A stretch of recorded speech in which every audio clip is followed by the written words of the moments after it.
Do you have anything else to share? Now, I suppose you're going to get more. Now that you know, okay, there's footnote. Okay, there's, there's so much more. But as to like how to get the original original meaning of the word, like in Hebrew and in Greek and all that, that one I think I could ask Papa. I don't really know where he got that. Like the word put. And then he found out that it's, the Hebrew meaning is permit. That I was searching yesterday in the different translations. I couldn't find that. I couldn't find the word permit. So there must be another source which Papa is using. Maybe Sister Jocelyn can shed a light on that. Because I think, it really helps. This one word changed the entire understanding. Yes, sister. My understanding of the scripture, at least it changed my entire understanding that, that is not whom we have painted God as, right? It's our interpretation. So, and it's wrong. Praise God. Praise God. Praise God. So what else did you get from Hebrews 10:14 that you were sharing? No, that's all I got for now. Yeah, but if I get anything, I will share. Yes, but it's a revelation even to me. Thank you for sharing. Yeah, so many offering. I didn't hear that part where maybe I heard, but thank you for refreshing that you said. Sister Jocelyn mentioned it is what is that? Offering emotional what you mentioned. So it's not just physical, but emotional and spiritual, mental. Because she talks about this peace that we have with God, right? That peace with God. Some chastisement of the peace was put on Jesus. I think that's a scripture in Isaiah. If I tell you now, you might get confused, sister. It's very. It is. She's also discussing about Isaiah 53 verses 4 and 5. I think. Isaiah. Yeah. It's linked to the. Yes. Okay. Yes. I can't share any screen right now because Sister Jocelyn is the host. I've been kicked out. I'm not a co-host. So just joking. So we'll wait for Sister Jocelyn. Your sister, I think on Saturday, I'm not sure. There was a healing session, no, sister. You were. I just forwarded the video and I wanted to watch the video. Joy of the Lord. Yeah, and suddenly I saw all of you laughing and I was like, what is going on? What is this? Did you know about this? No, I didn't know. But then after that, I started laughing like crazy after looking at all of your. Praise God. Praise God. Praise God. You know why? After you started to laugh, what happened? I called my mom and I told her also. Your mom, you asked your mom to watch. So she started laughing. Then what happened? Yeah. Then I don't know what happened, but we were all like in a different mode after Sister Rufina came. Oh, she really laughed out her heart. I know. Praise God. Praise God. I received a WhatsApp message. They said, wow, I haven't laughed like this for such a long time. Yes. So they caught on, to that joy of the Holy Spirit. Praise God. Praise God. The joy of the Lord. Praise God. The joy of the Lord is our strength. It's from Nehemiah 8:10. The fact that I'm not laughing because of some joke or because of some funny thing happening, but because you know that you're with the Lord, and that joy is just enough to make you laugh at the devil. That is it comes from the Spirit, because as Sister Jocelyn was explaining the scripture, she was ministering to someone at that time. Okay, so as she was explaining, I was actually feeling that joy. I wasn't laughing, but I could feel it in my spirit. There was this joy that was, like wanting to come out. That was what I felt. I didn't say anything because why? She was actually teaching. So I didn't want to, like, so all of a sudden if I burst out, I might disrupt what she's saying. There was this part. There was this part where you said, I just hope my mom doesn't barge in. And that time my mom barged in. I was laughing like a crazy person. Thinking only she started now with Sue again.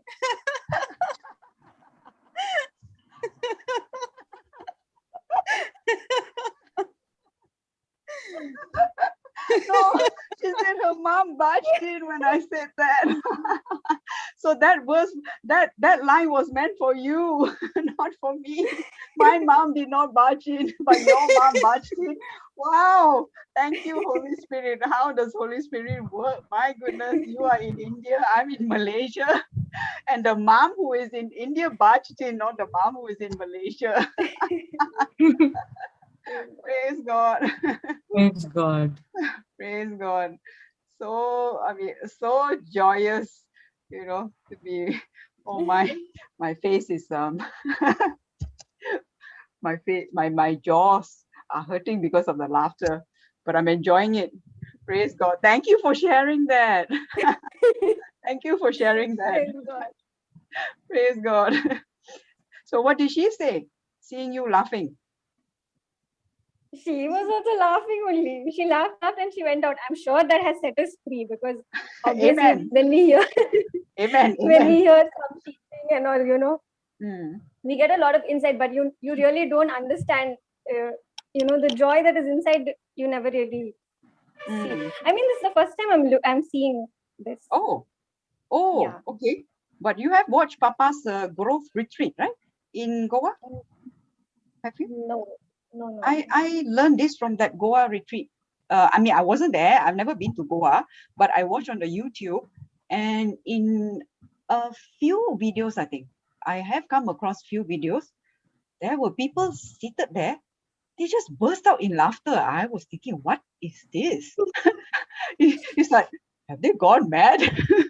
That was my initial, thought, because I didn't understand about this joy of the Lord. I didn't understand that one can actually, have that bursting from inside of you. Is actually inside out. It's not outside in, just like what you say. People tell you joke, you laugh. That is like outside, right? It comes from outside. People say something, then you laugh. But this is not. This is from the inside. Your belly. Sister, but there was a time when I was so I was not reading the word and all, but then I used to be very depressed and very angry, very irritated all the time. Sometimes it used to be extreme, and even if you want to laugh that time, you cannot, because I just don't know. Brother Johnson is here. Carry on. Sister Jocelyn has to make Papa. Okay. So I would never be able to laugh like that. But I realized after a long time of reading the word, learning, meditating, and all, it's not that difficult to laugh. It comes out easily when you have the Holy Spirit. Yes. That's what. And that was a totally different feeling compared to before. Even if I wanted to, that sorrow would be there in the spirit, like I'm so sad, kind of a thing. But now it's not there. Praise God. I just realized that after laughing yesterday. Praise God. God. Praise God. So many people yesterday got healed of that. Yes. Today was Saturday. It was Saturday. And you, because you were ministering to, forgot what's the name. You were ministering to somebody. Monica. She came and you started sharing, and that's how it all went. I laughed even more. Morning, Papa. Good morning, Papa. Good morning, Papa. Good morning, Papa. Good morning. Yeah. Good morning. Yeah, How are you all? We are all infected with the joy of the Holy Ghost. We were I bursting can out in see you. laughter just now. Today Jesse is in full form talking to me. Yeah, I'm yeah. talking to you every day, Baba. Just that when you are preaching, I keep quiet because I want to listen and I want to learn. Praise Wow, God. you. Praise God. Papa looks different today. Yeah, last night, that is this morning, Melbourne was an explosion. Oh, yes. Oh, yes. If you have been in the worship, if you have not seen the morning session, please go to the morning session. I It was an crying. explosion. Yes, yes. I was And crying and I'm crying. still in it. Praise God. So I'm just doing the song from the last 4 hours. It takes a long time now, 5 to 6 hours. But the joy is, by the time the song is ready, there's such a big explosion. Amen. And I know that these hymns will make tremendous impact in people's life. It's taking a lot of time, but the time is invested in the kingdom, and it's awesome. Praise God. Praise God. Praise God. So I'm enjoying every moment. Either I'm at work or else I'll sleep in the class. Should I sleep in the class? No? No problem. You do not sleep, Papa? I slept, but then even in the sleep, the song is going on. Wow. That's the God. joy Yes. that keeps you healthy, strong, focused, energetic, effective. Amen. So we were looking for healing scriptures. Yes. And I believe that these truths which we are learning is destroying the lies of the devil. Amen. So yesterday up till what we finished? Okay. I wasn't really there, Papa. But Papa, I do have a question. Can I just check with you? Yeah. Can I ask? Yeah.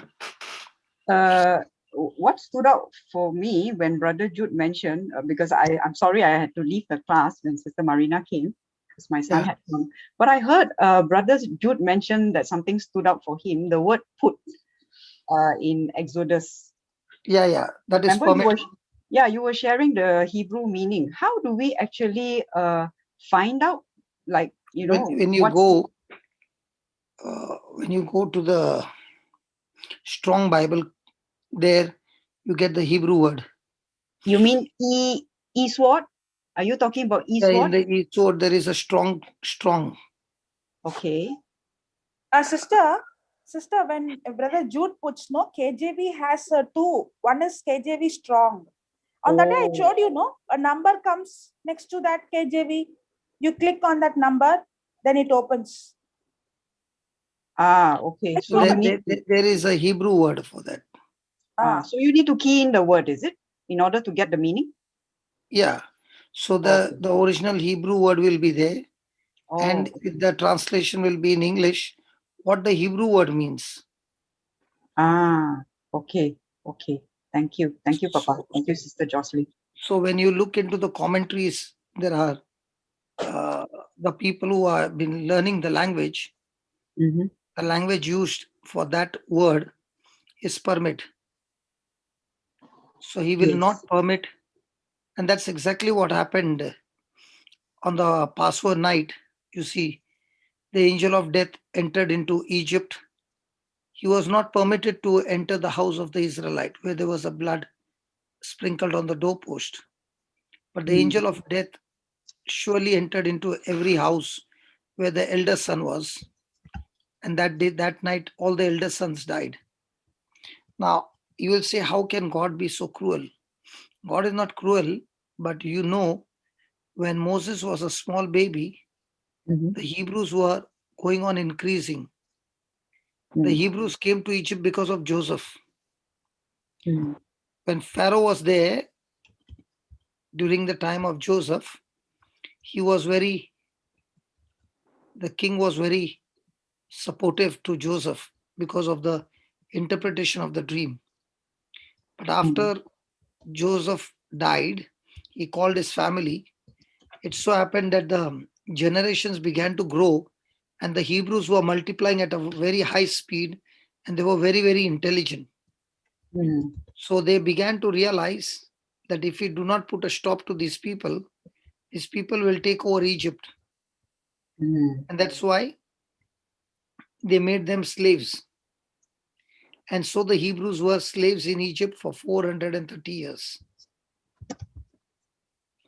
So every plague that came, which Moses spoke to Pharaoh, it entered into the house of the Egyptians, but the Israelites were staying in that same location, but there was not a single plague that afflicted them. So one place God is permitting, the other place God is not permitting. Are you following? So we who are in the new covenant, we are in Christ, and therefore in Christ we are protected. Sickness and disease is not permitted to touch us. But it is only when in the covenant, when you don't keep the covenant. Okay? That's when you are disobeying the covenant, and that's when the disobedience result is sin, sickness, disease, and death. So as long as you are staying in the covenant and you are using grace to stand strong, the person is extremely healthy. So I've got a beautiful example that Jesse, from the time you started coming to the word and began to understand the truth, sickness has just left you. Yeah. The same it is with Jocelyn. She was born with sicknesses. Okay, she was a sick child. But the more and more she got into the word, the Lord would not permit sickness to touch her body after that. Yes.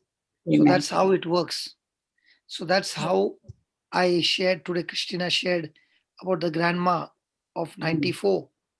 That 40 years till 94, she was doing all the work at home.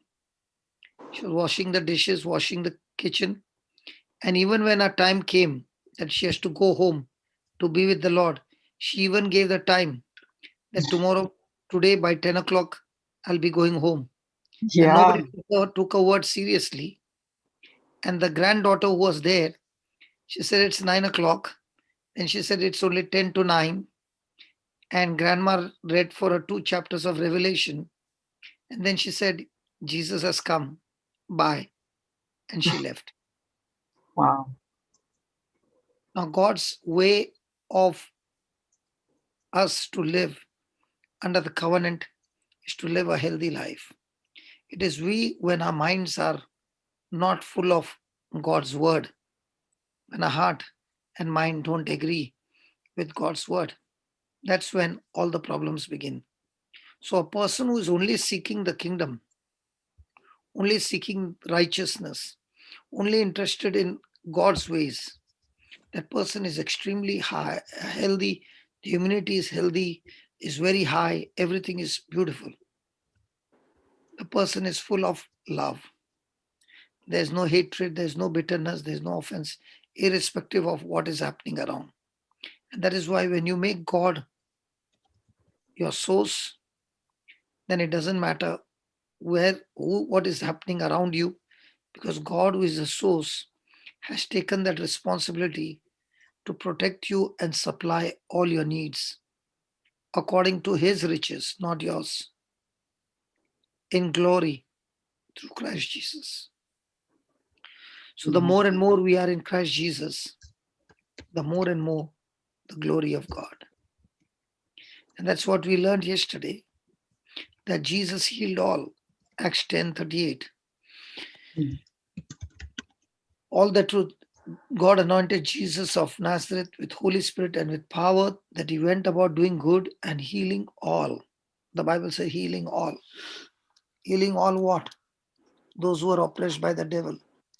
So the word is clear, very, very clear, that the sicknesses are oppressed by the devil. Those who are sick are actually, the sickness has come from the devil. In other words, the devil has something to do with their sicknesses. Praise God. Praise God. Praise God. It means the devil is behind the whole situation. And that's why they are oppressed of the devil. Every one of them.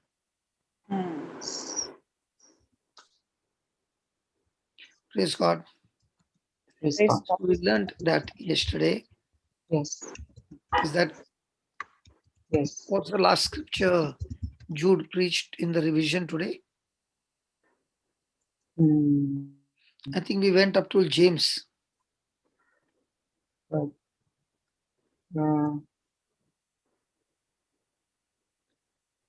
the Jude did until We finished with Paul's thorns, and we came to that permitted. Yes. Brother Jude did Exodus. until 2 Corinthians 4:4.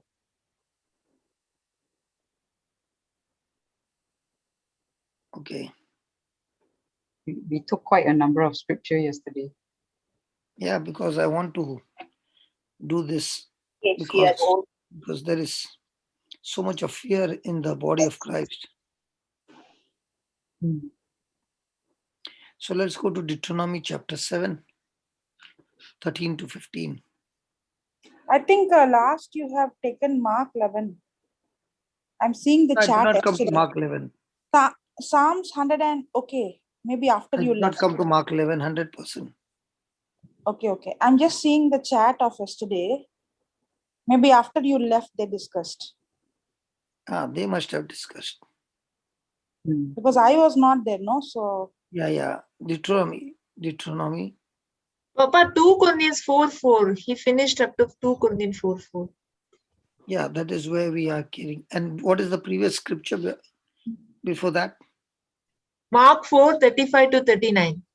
Jesus calmed the storm. Okay. And before that? Before that. Is Deuteronomy 7 days? No. No. No. Okay. Okay, let's go to Deuteronomy 7, 13.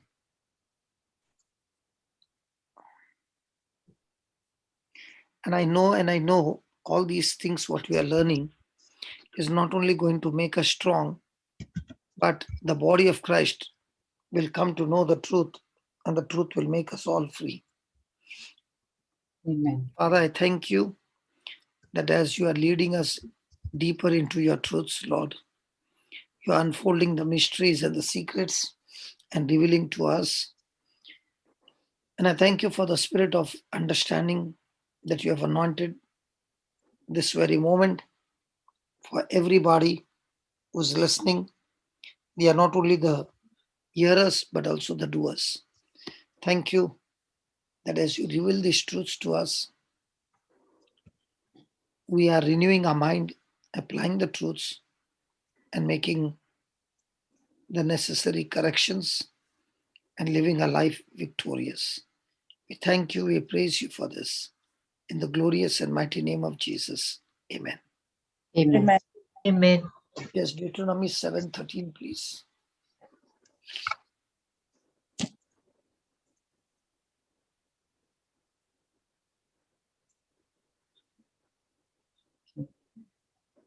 He will Very- love you.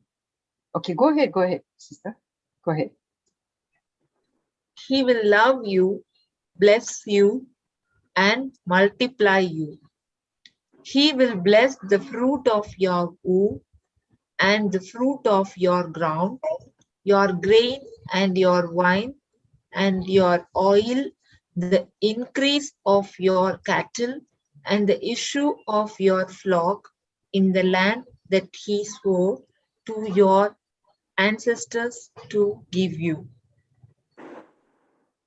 Then You shall be the most blessed of peoples, with neither fertility nor barrenness among you or your livestock. And 7:15. The Lord will turn away from you every illness, all the dread diseases of Egypt that you experienced. He will not inflict on you, but he will lay them on all who hate you. Praise God. Praise God. So,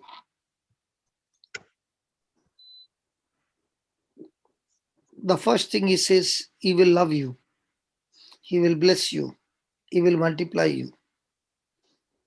Now, is this promise even there for today? Yes. This is in the old covenant.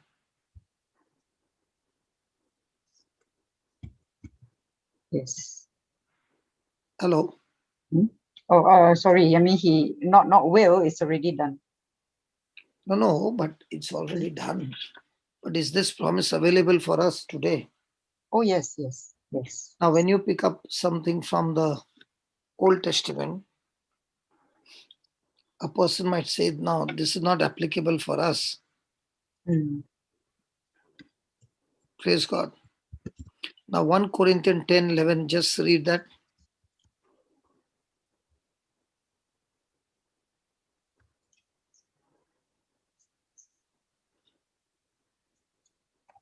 One Corinthians 10:11.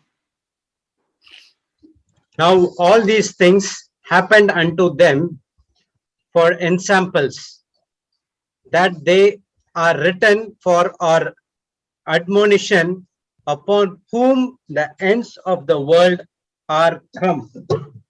Give me AMPC.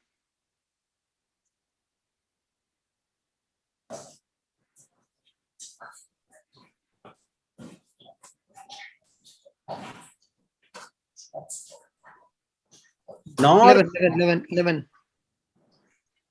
sorry.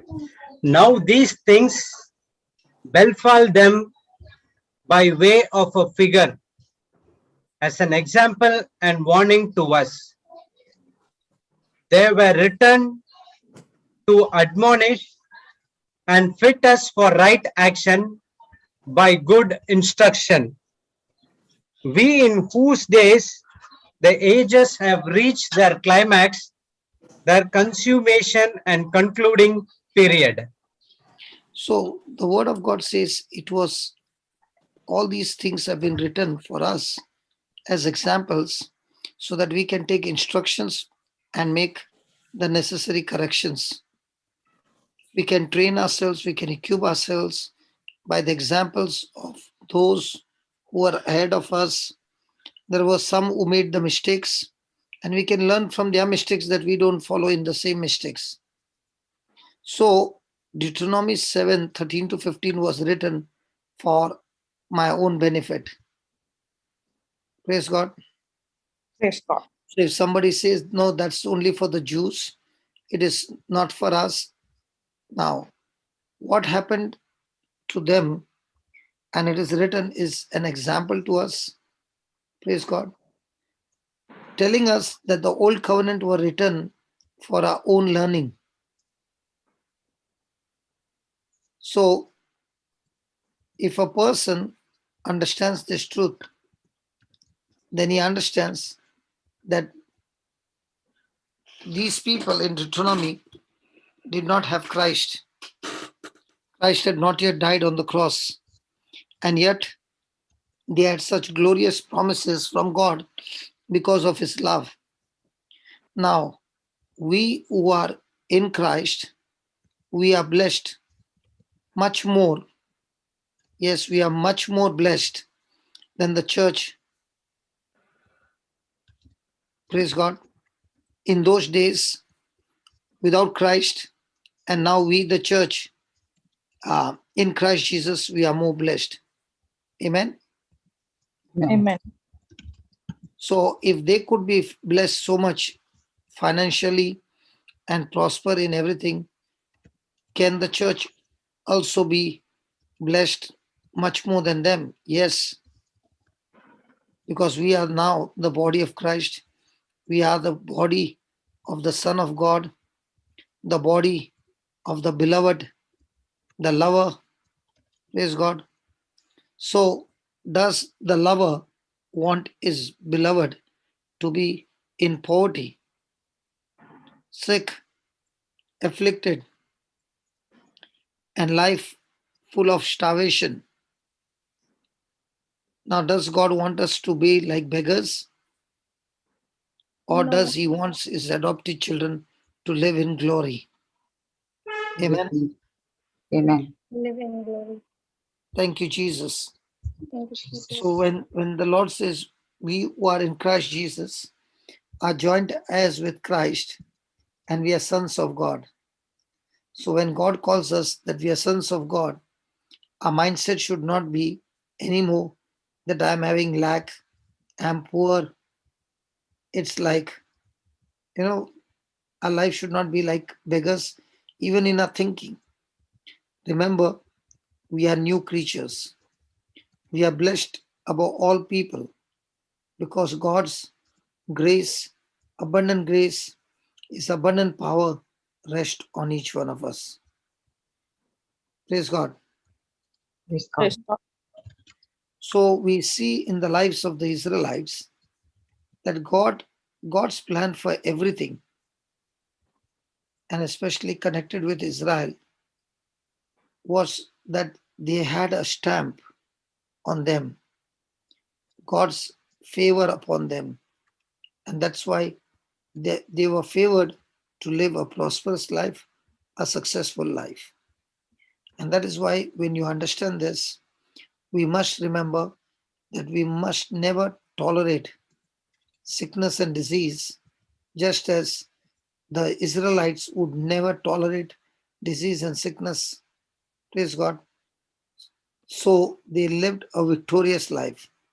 And if the Israelites could do that in the old covenant, how much more now we Christians should not tolerate sickness and disease either. Everything connected with the body of Christ, that is the New Testament church, should bear the stamp of prosperity, success, healing, surplus, and health. Now, these are our inheritance, and we inherit it by the blood of the Lamb, by putting our faith in Christ Jesus. Praise God. Praise God. Thank you, Jesus. Thank you, Jesus. Now, give me Romans 1:16.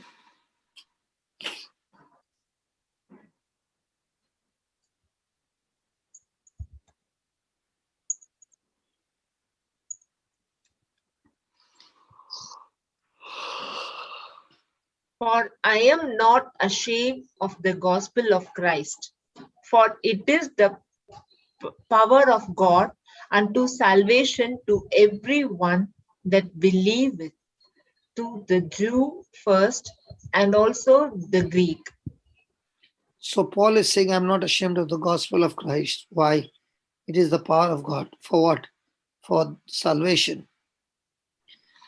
So salvation, the meaning of that word salvation is a total deliverance, total safety, total preservation, total healing, total health. All this is included in that word salvation. So it is the gospel of Christ is God's power to receive deliverance, to receive safety, receive preservation, protection, healing, good health. Praise God. Praise God. So let glory be to God that the gospel of God, the gospel of Christ is the power of God. So with the preaching of the gospel of Christ, you receive deliverance, you receive protection, you receive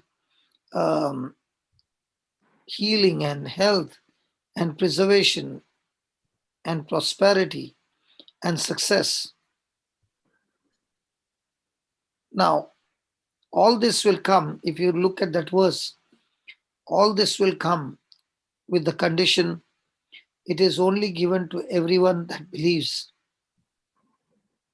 So what is my part? To receive everything from heaven. My only part to receive from heaven is to believe.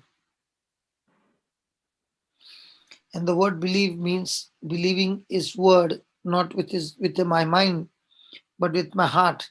So that when tragedy comes or anything comes, my eyes can show how severe the problem is, but my heart can show how big the Lord is, who can turn around this problem in no time.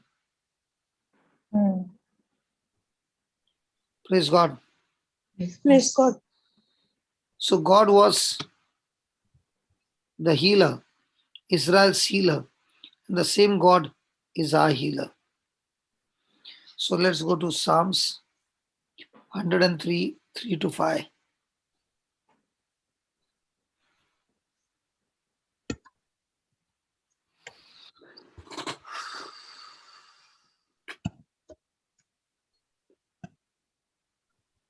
Yeah, read. The scripture yesterday we saw. Who forgive all thine iniquities, who heal all thy disease, who redeem thy life from destruction, who crown thee with loving kindness and tender mercies, who satisfy thy mouth with good things, so thy youth is renewed like the eagles. So is the word of God clearly mentioning that he forgives all our iniquities. And remember, because he forgives, the healing comes. If we are not forgiven of our iniquities, healing can never come, because the root cause of the sickness and disease is the iniquity, is the sin factor. So it is only when God chose to forgive us of our sins that now we can experience healing of all our diseases. And because God is with us, he also promises us that he redeems our life from all destruction. He crowns our life with his loving kindness and tender mercies. Praise God. He satisfies our mouth with good things so that the youth is renewed like that of eagle. So when we are very cautious, vigilant to guard our mouth, and whenever we open our mouth, we only speak what is in the word by faith. And the Lord says, this kind of living a lifestyle will be flooded with all good things. And at the same time, when you live a life unto the Lord, your youth is renewed like that of an eagle. So when the Israelites had gone through disobedience to the law, and they did not receive forgiveness for their disobedience, it activated curse upon the family. And the curse is the power of the devil, who will come to steal, kill, and destroy. And this word of God is the vaccination, protection against every evil. Praise God. Praise God. So in Psalms 107 verse 11, Psalms 107 verse 11,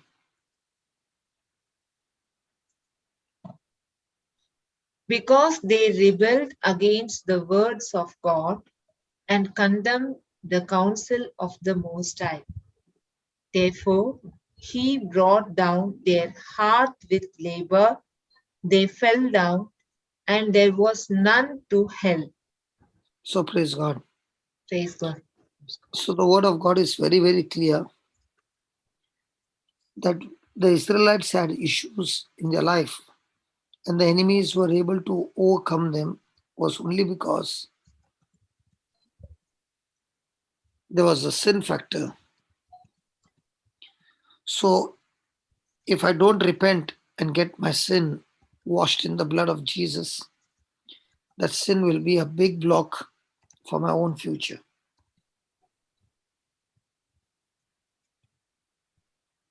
Praise God.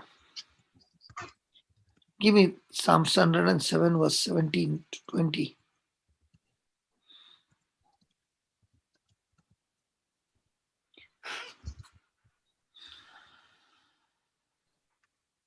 He Yeah. sent his word No, and from he 17, 17. verse 17. Sorry. Yeah. Fools because of their transgression and because of their iniquities are afflicted. Their So who is a souls, foolish man? Who is a foolish man? their iniquity.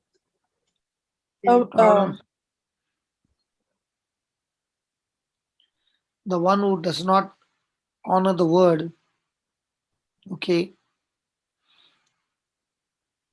the word of God says that because of their rebellious spirit coming against God, they were afflicted because of their iniquity and because of their rebellious spirit. So the children of Israel took themselves out when they disobeyed God. They took themselves out of all protection, out of all covenant, because what they were doing was a wrong thing. So when you do wrong and do not repent, your relationship with God will be hindered and you will find yourself going down. Praise God. Isn't it like this? I need the relationship of God for me to overcome. It is only because of the relationship you can do that. No, Baba. Yeah. So if you know what's happening to me, I'm full of sleep. But the relationship is telling me, come on, I will be with you. You continue. In the Old Testament, see all the religion, in all religion, it is about doing good. Okay? Yeah. But what happens in Christianity, it is all about relationship. Yes. Before we can do good, He, with His sacrifice, has made us from sinners to righteousness. He has made us from enmity to adoption in the family. So when that relationship became one with God, that new relationship that the Holy Ghost did in our life, that relationship is what is strengthening you to do things beyond your capacity, beyond your power, because Christ in you, the hope of glory, wants to have relationship with you. Yeah. So everything is relationship in the New Testament. Yeah. But in spite of that truth, I don't know about others, at least me, I was worshiping God after my conversion is that I will get more strength, that I'll get more grace, I'll get more power, I'll get more authority, and which is so very wrong. The world works that way. God works in a different way. He works by saying, I've made it all available for you. You come and take as much as you want. So, your relationship with God is what is very important.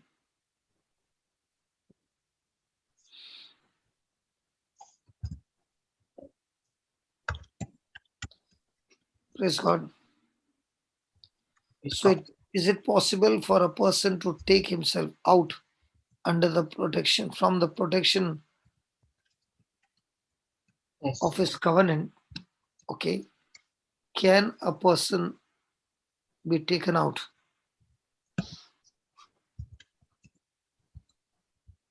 Because in the covenant, both the parties have got certain rules and regulations. And when the person breaks those rules and regulations, that person has been guilty of breaking the law. Praise God. Yes, Lord. Praise God. So it is only when you are in that relationship, you want to follow Christ, not because he has blessed you, but because he loves you and you love him. So people who come for healings or miracles or any blessings and they have no focus on Jesus, they might get those things, but there will be no satisfaction. There will be no joy.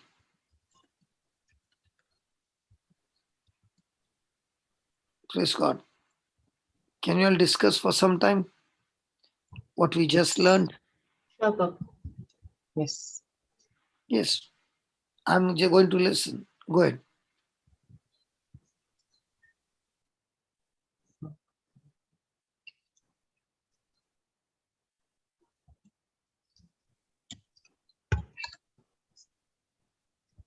Who is there? I can't.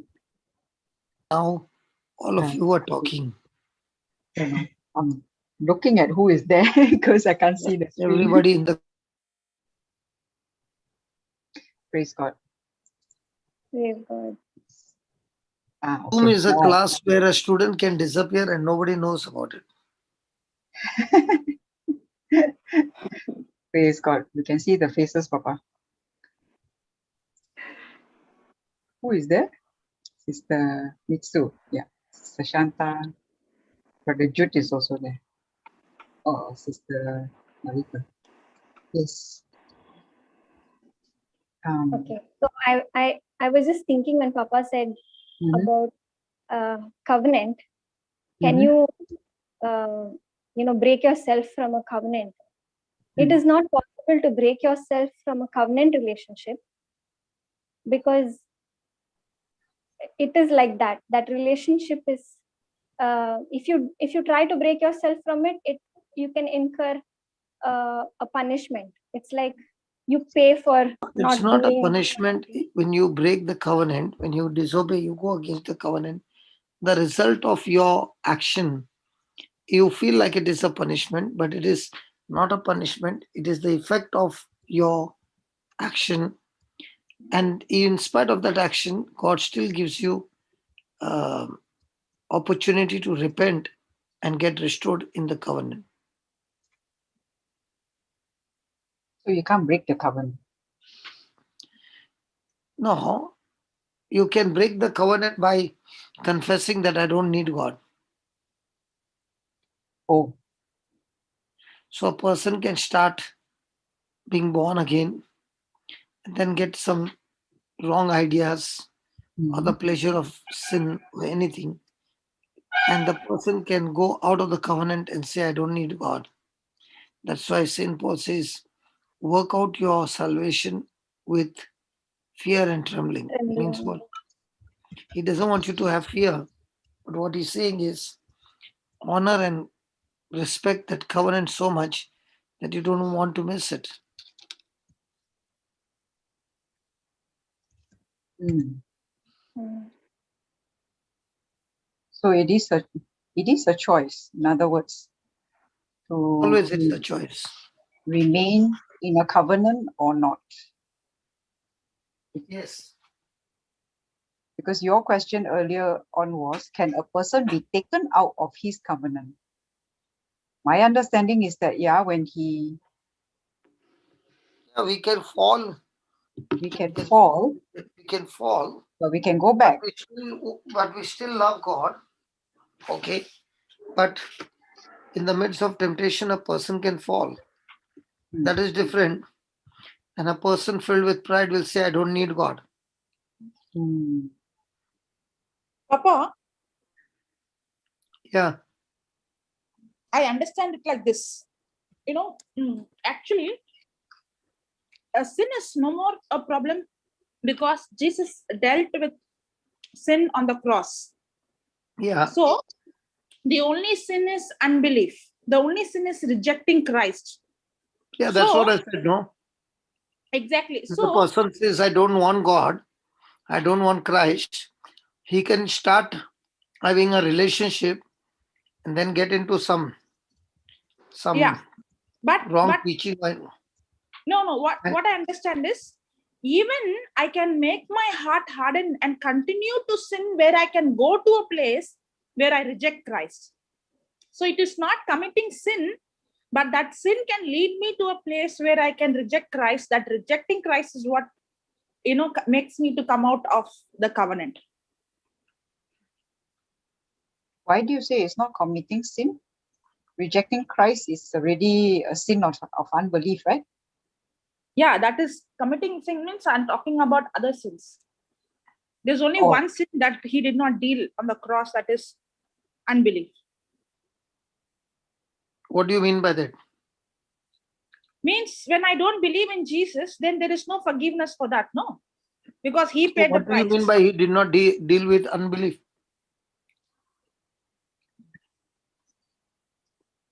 So Jesus' work is incomplete? No. He has completed. But if I don't believe in I think that's a wrong statement. If I don't believe in what Jesus you done, didn't believe. then I have to, then I have to take the punishment. If I reject that punishment, then I have to take the punishment on me. Obviously, when you have rejected Jesus, I don't have to take. It is the effect of it. God doesn't punish you. The effect of that.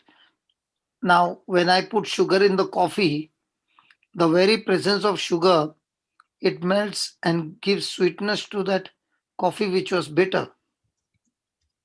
In the same way, when I reject the instructions, the effect of that rejection will definitely come.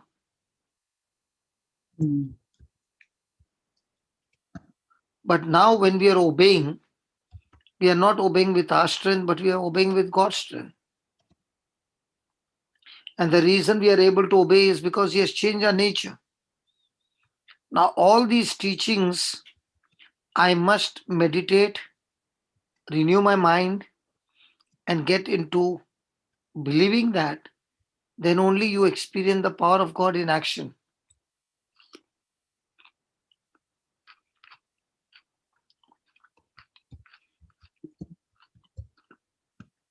That relationship of love makes me do those things. But at the same time, they don't make me go away from Christ.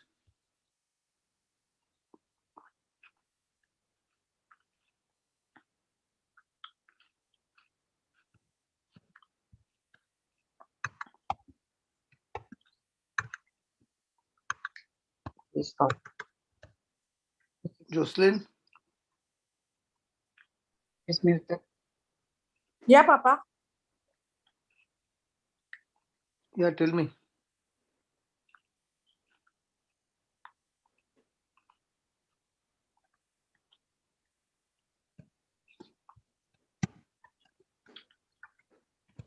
Sorry, what was that, Papa? I was speaking here.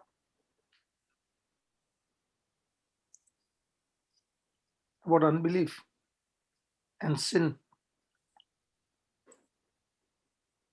Yeah. So you said no, Papa. That is the unbelief is the only sin that takes a person to hell. Yeah. And that's why the Holy Spirit has come to convict me of that sin. Yes. He comes to give me belief, and I say, no, I don't want to believe.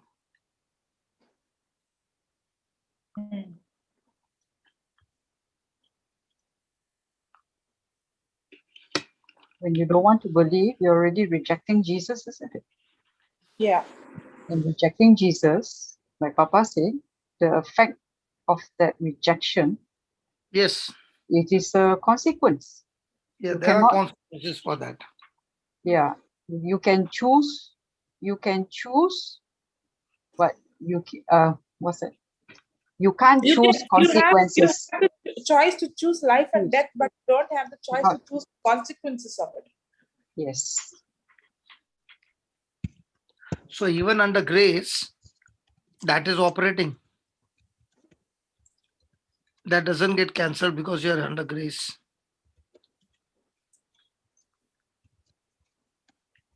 I did not understand. What is that? Under grace, Hmm. that effect of consequences is still there. Yeah. It doesn't get like, cancelled. Just like how Adam and Eve had the choice to choose, the same freedom of choice is restored. Now we have the freedom to choose. Correct? Yes. So when a person chooses the wrong thing, the effect of that is curse. The effect of that is sickness and disease. But in the new covenant, we have repentance, confession of our sins, asking for forgiveness. And when that happens, the consequences will be stopped. And once the person turns himself to the Lord, everything will be restored to him. So it's a journey where every day the battle is, how much am I ready to believe?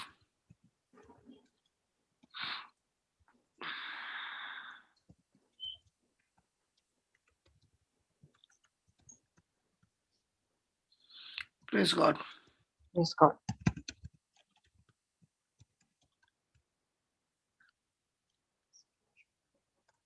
Nothing to discuss what I shared. No. Sister Mitsu was, were you actually asking a question, Sister Mitsu? About what Papa Yes, said? I was confused about that thing because Papa was telling about the covenant relationship, right? So that means I thought it was like punishment, but it's not like that. Punishment. Yeah. I mean, I that's the mean, I was result. thinking if you try to break, now that Sister Jocelyn said, yeah, the sin is not an issue for God because He already dealt with it on the cross. Now the only thing that can take you away from the covenant is you rejecting Christ, and that is through your unbelief in Him. Yeah, that is one. It That is covers what I all this. understood. That is what I understood. Because there is only one sin, which is sin of unbelief. Yeah, when you reject Christ, Christ is the word of God. So when you reject the word, you have rejected Christ. Yes. Okay. Yeah. Yes. A lot of times we think it's rejecting the person. The person is the word. The person of Yes. Christ is actually the word. So when we disobey the word, it is already disobeying Christ. So when the word is giving you instructions and you don't follow those instructions, that's when you are covered under grace, but now you are going out of the cover of grace into disobedience.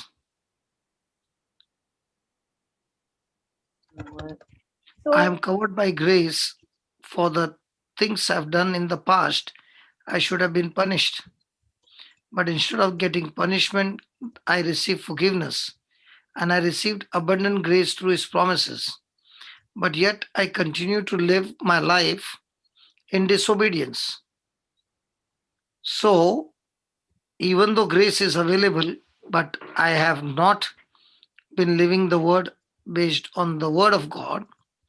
Now, will the curse get activated? Yes. Yes. Will it bring self-destruction? Yes. Yes. Okay. It is like which law I'm operating under, right? Yes. So when I'm in Christ, and Christ is the word that was made flesh,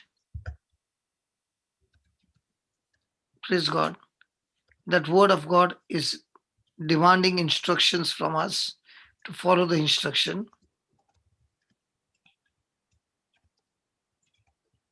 And when we fail to follow, there is consequences of it.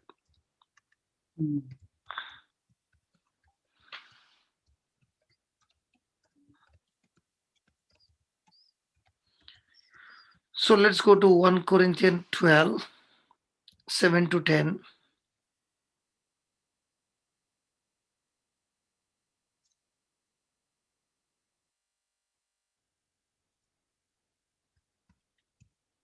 Yeah.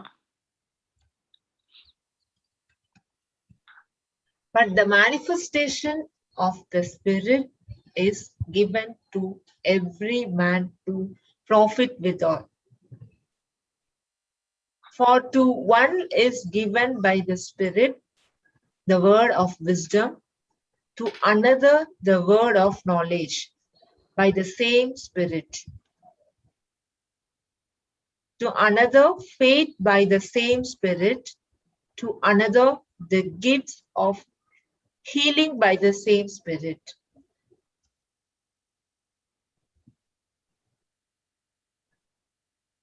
Papa, Yeah. before we read the 7th, can we read the 6th one? Yeah. And there are diversities of operations, but it is the same God which worketh all in all. Does this mean that it is the same God who works all these gifts in everyone, works all in all, according to the need of the problem? For example, if it is healing, then It is isn't given in it verse 8. No, Baba. Only Hello, Jocelyn. uh, Read verse 8. You will get it. for to one is given by the Spirit the word of wisdom, to another the word of knowledge. Papa, how I understand this, I don't know. Because of this, then why is the 6th verse says the same God which worketh all in all? How I see is the one who needs, when there is a need for word of knowledge, then the same Spirit operates that gift.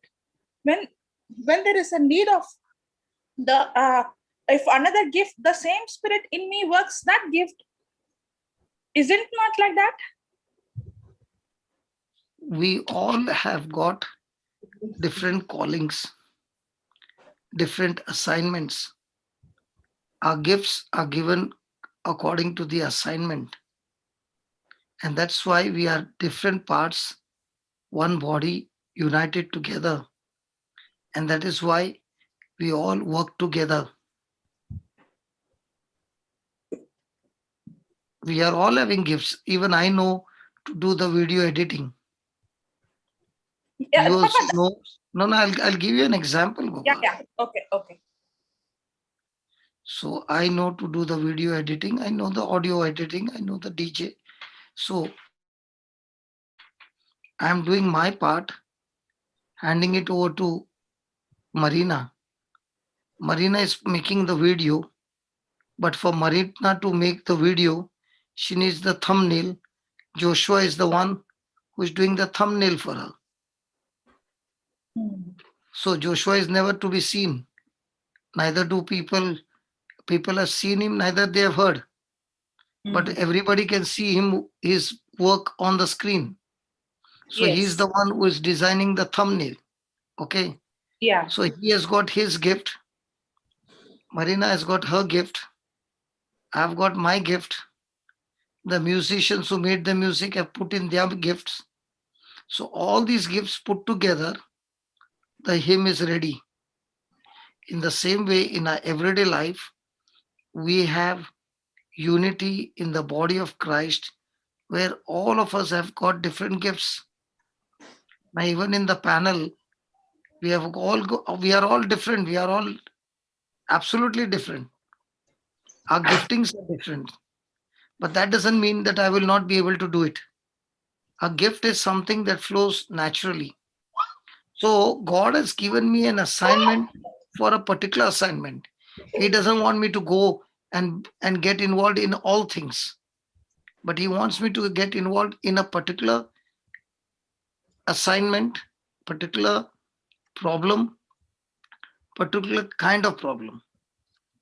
And because of which he has given me those gifts. And that's why it says the same spirit works all in all. He is working in everybody. Papa, what I'm saying is only one chance, because I have read that in Compare, that 6th verse in Compare, and it says it's all believers. If you see in the Compare in all translations, yes. So all of us working together, not one person having all the gifts. Okay. Let me finish what I understand from. See, when I say a gift working, all the gifts working together, okay, what I meant is, again I'm saying, I am doing the audio, I am doing the video, I can even study the thumbnail, I can do all those things. But the one who has got the gift, it will flow naturally for him. Exactly. Okay. So that doesn't mean that I will not be able to do. That doesn't mean I don't have a deliverance gift, that I can't cast out demon. But exactly. a person who is a specialist, he will be casting out demons like a full congregation. Correct. The other person will be doing one person.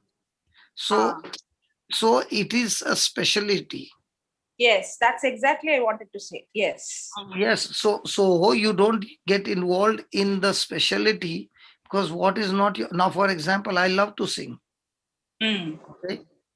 You mean to say I can sing, but I am not gifted to sing. Correct. Okay. So somebody else is singing, and I can use my gift of giving a commentary in between and make it more fruitful, and somebody else can come with some other gift and put it in it, and it can become more brutal. That is why what happens is, in the body of Christ, we are all walking in love. That is why we need each other to do the things. It is not one man doing all the things. God doesn't want that. That will end up in pride. Exactly. And that is why he's saying there are different kinds of operations, but it is the same God who works everything. That means all that is needed is working in all those believers who are coming together. But what if I'm all alone in one place and I'm facing an issue? I can definitely work on the word.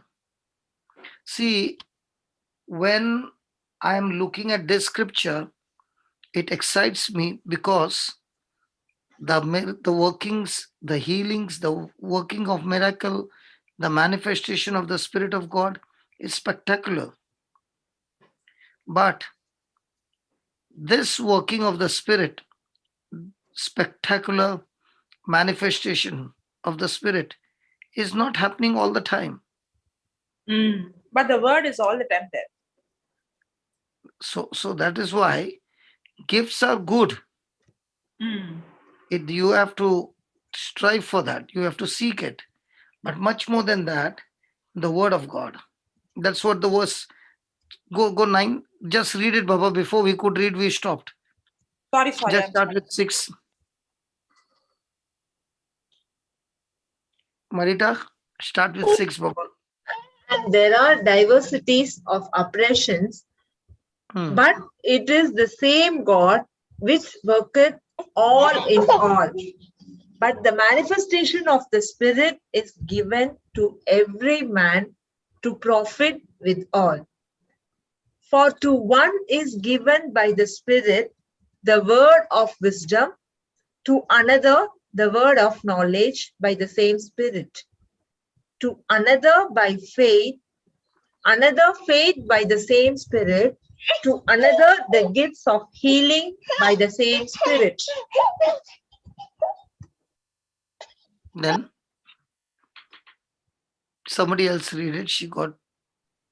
To another, the working of miracles. To another, prophecy. To another, discerning of spirits. To another, diverse kinds of tongues. To another, the interpretation of tongues. But Now read this. Now read this. You'll get your answer. Now read this. But all these works all these worketh that one and the self same Spirit, Dividing. dividing to every man severely as he will. It is very, very clear that he divides the gifts to different people, but they all work together because the same Spirit is working. And it is working not as per the man's will, but as per the Spirit will. Therefore, what happens is we do not always know when will God move spectacularly to the gifts of the Holy Spirit. Now, when I entered the class, one of you was speaking about laughter, joy in the Spirit. Now, why is it not happening all the time? Because God is the one who decides when He wants to have it. But what is important to understand is the gifts of the Holy Spirit works on God's timing. Word of God works on all timing. That is why we need to keep this in our mind that when the Spirit of God is not manifesting, okay, people can still get healed through faith in God's word. For example, when it was Jude's vertigo, nobody used the gift, nobody prayed over him, nobody said anything. There's nobody to minister to him. But what happened was that as he began to repeat those scriptures, all of a sudden he experienced a complete healing. So, what gift did Jude use to get his healing? No gift of the Holy Spirit, but the gift that comes from the Word of God. See? So there are healings. There are healings with the gifts, and there are healings with the Word. Yeah, tell me. Yeah, Papa. Now, when, for example, the reason why I asked is many people take the scripture and they say, the gift of tongues is not given to everyone. No, that is According given to this, everyone. That is given to everyone because Mark's gospel says, everyone who believes in him, these signs will follow them. And there it is given the gift of tongues. Yes. But there it is not given all the healing gifts, deliverance gifts. Now there healing is there, no? given, When you lay hands on the sick.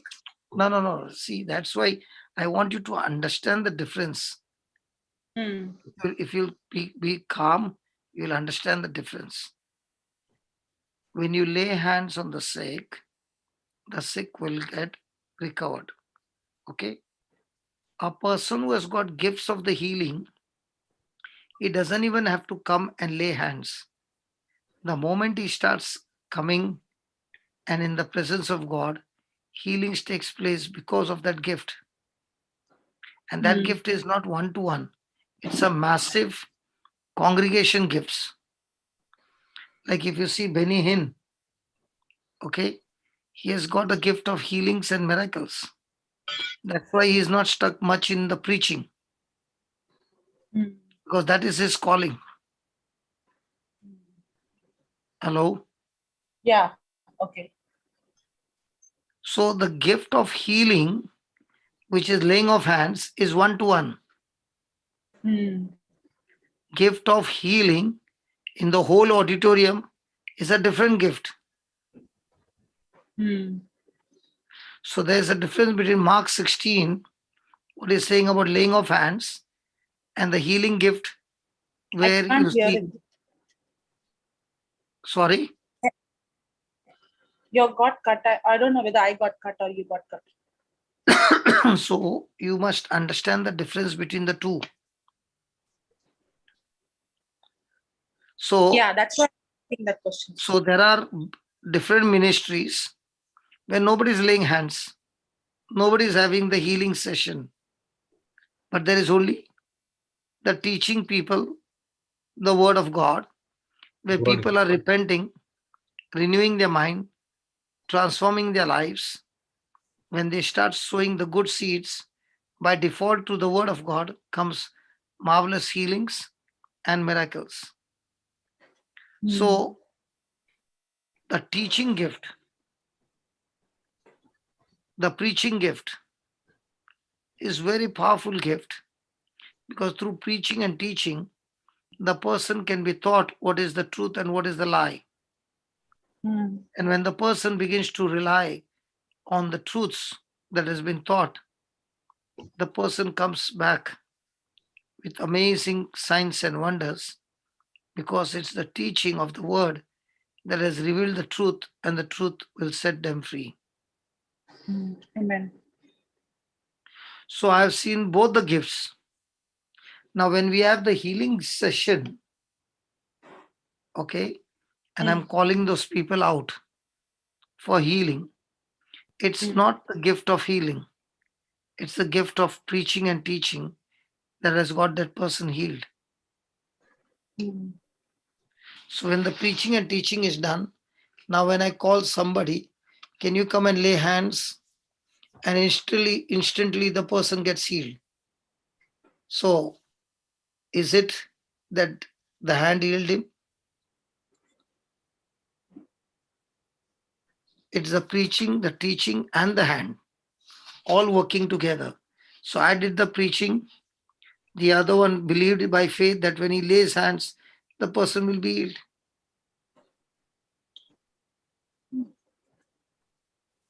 Did you understand that, Jocelyn? Yeah, I have one more question. Yeah. Now you said that that laughing, the joy. You said it is when the Holy Spirit decides. Is it when the Holy Spirit decides, or the joy is there? I have to operate in faith and activate it. See, I'll give you. Everything is already there the day you are born again. Because But I have seen people. Let me answer you. Okay.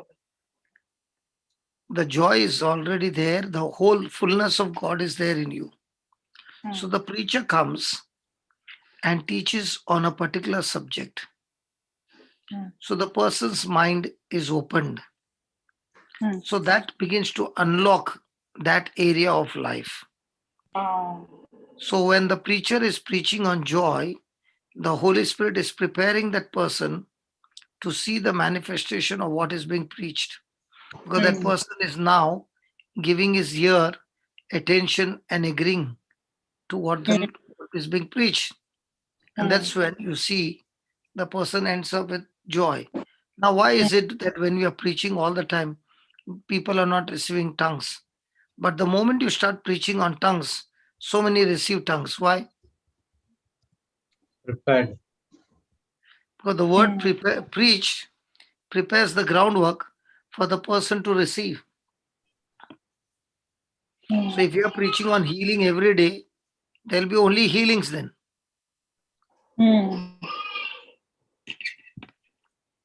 Yeah. I've seen with my own eyes. A particular youth retreat. It just started the retreat. The first worship song was going on. And the person was ministering, called all the children who do not have tongues to come and stand. And now they began to pray in tongues and told the children to pray in tongues. The children did not know what is tongues. They have not heard, neither was explanation given. So they were forcing and forcing and forcing. It did not work. That same night, I took the class on tongues. I did not even have to tell them to pray in tongues. The moment the worship started, they were all drunk and on the floor. Why it is the difference between the morning session and the evening session? But the word of God preached prepared their heart to believe, because believing comes from hearing and hearing by the word, and from that believing comes the faith. Did you understand now? Jocelyn? It's gone. Praise God. Praise God. She's there, but I don't know. She's muted. She's muted. So Jocelyn, Did you understand? hmm, Did you all clearer, understand? clearer now? Yes, yes. Yes. The reason why I was asking is because many times this is misinterpreted, saying this gift of this is not given to you, this is only given, that's why. Have you ever Teaching heard is- me? You have always heard me saying, yeah. gift I have of heard tongues you, is but my birthright. yes. Okay. Yeah. Why have I been saying this is my birthright? Because I've got the written document which says, all those who believe in me shall speak in tongues. All my alarms are getting on to get up from my sleep. Praise God. So, when a person is depending on the scriptures, he is sure that the scripture works all the time.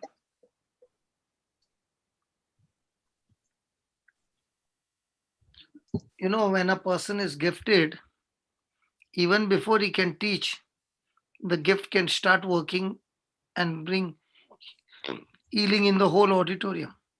That is his gift.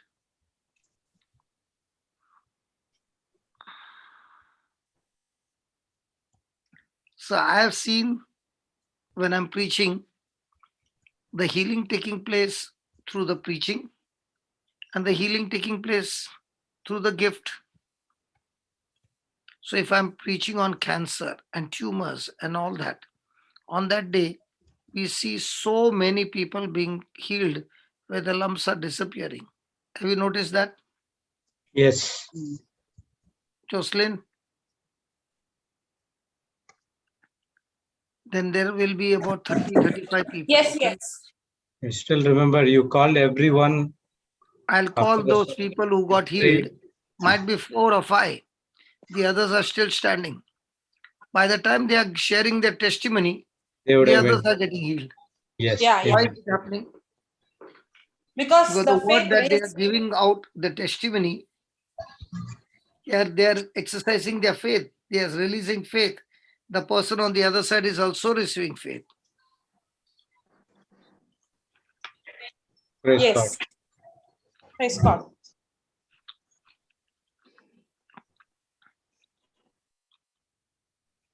So, healings and miracles occur simply by teaching people the word of God. Now, this morning, one lady shared about the lump disappearing.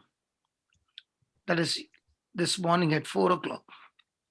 When they called me, I said, on the YouTube, there are so many videos.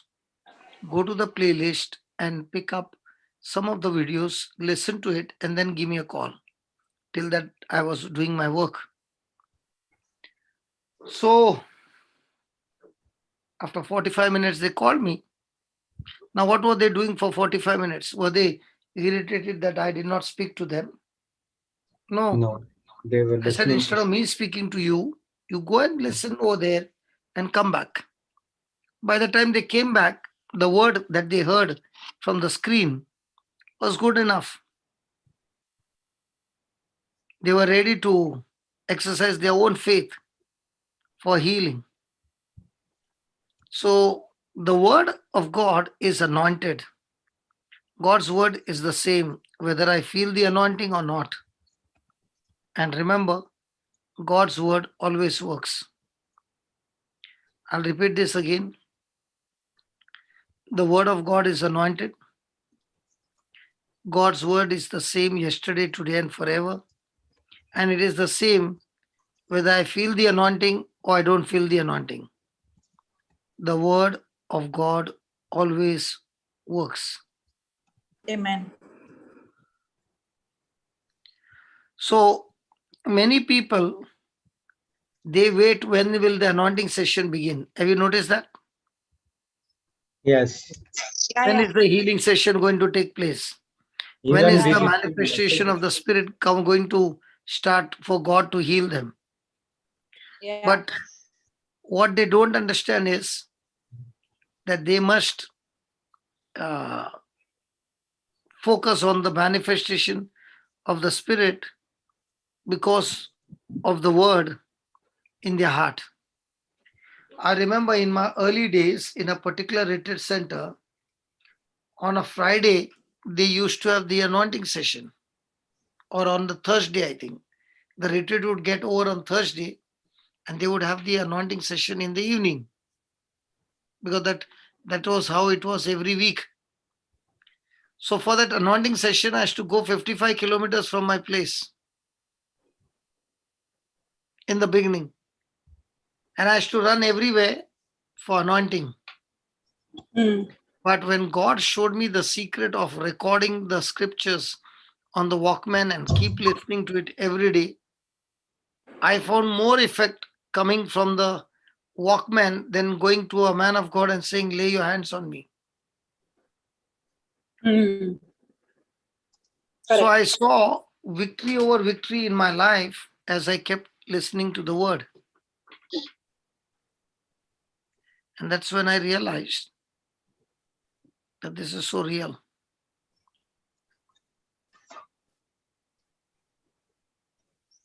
So my question is, if the doctor has said that you're going to die, now will you wait for a manifestation of the Spirit of God, that the Spirit of God will come and heal you? No. Or will you get into the word? Get into the word. Now, when the doctor says that, your report is bad and you're going to die. So many people listening to that doctor's report, they jump to the conclusion that they're going to die and they get into depression. But if the same person begins to realize that God's word says that by stripes I'm already healed.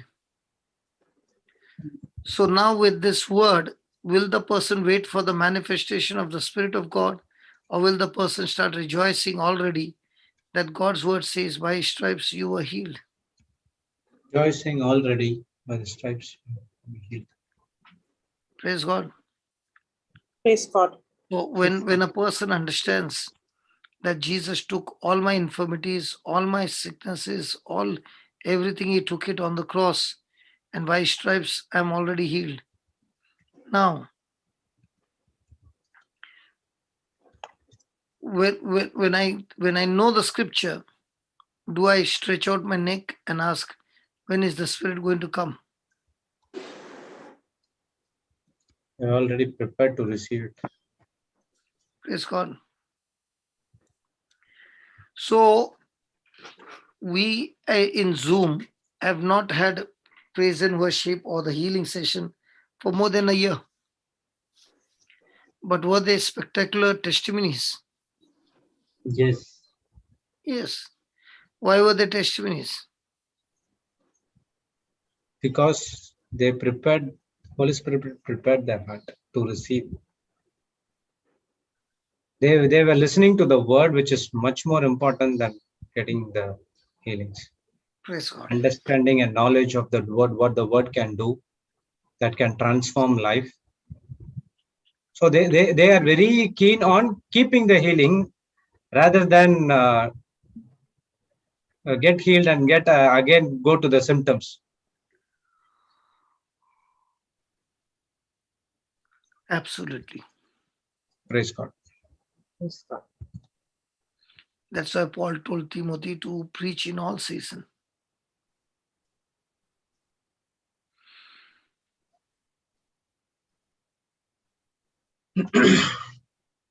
Praise God. Praise the Lord. So I'll take some break. I'm too much fighting, so I'll take a small nap. I think that little time that I came did help. Yes. Huh? Yes. Yes, Papa. Praise God. So you all can continue on that. Okay. Thank you, Papa. I think today we did not change the file also. No, when you came only before just few minutes back, we changed. Okay, I don't know. No, I was not on YouTube today. Okay. Yeah. Okay. I'm Papa. here only. I'll keep it on and I'll take a nap. If there is any point, I'll jump back. Okay. That means Papa will have to wake up from his sleep. Praise God. Praise God.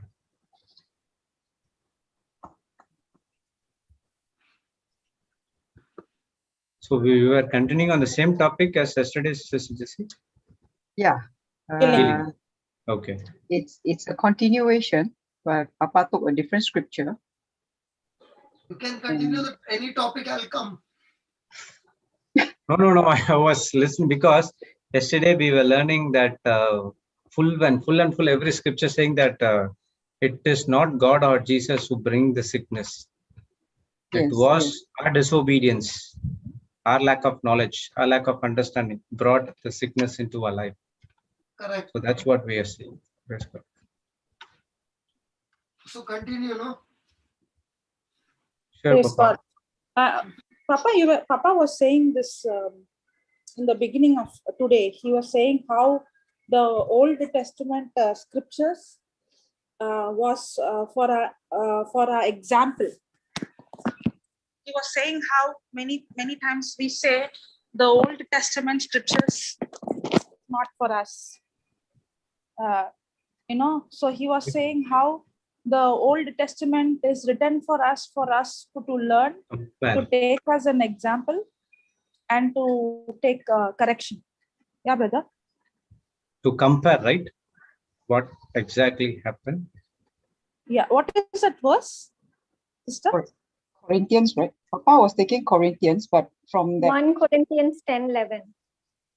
From that from that First Corinthians 10, he tied it up with the Old Testament. Deuteronomy 7, Deuteronomy 13, 7, 14, 15. 13, 14, 15. Yeah, maybe Sister Jocelyn, you can take us again on a summary. No, Papa was saying how, he was saying how that, that he was reading a scripture that, in Deuteronomy, he was saying about healing.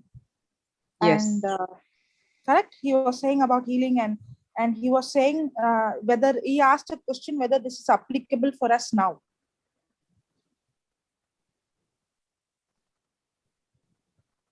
Applicable now. Which scripture? He took in Deuteronomy. 1 minute, let me see. Deuteronomy 7. Deuteronomy 7, okay. You.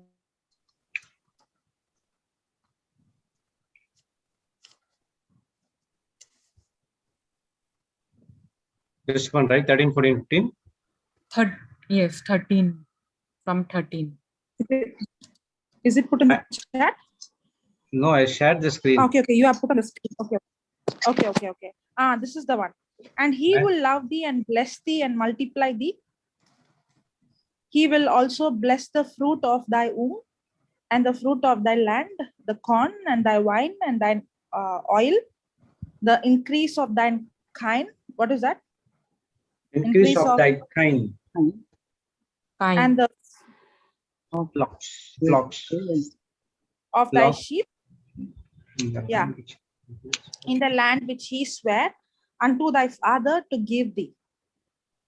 Okay, you know, the scripture also says when we see this, old covenant and the new covenant, the old covenant is given for me for my correction. Yes, correct. It for my to take it as an example. Yes, correct.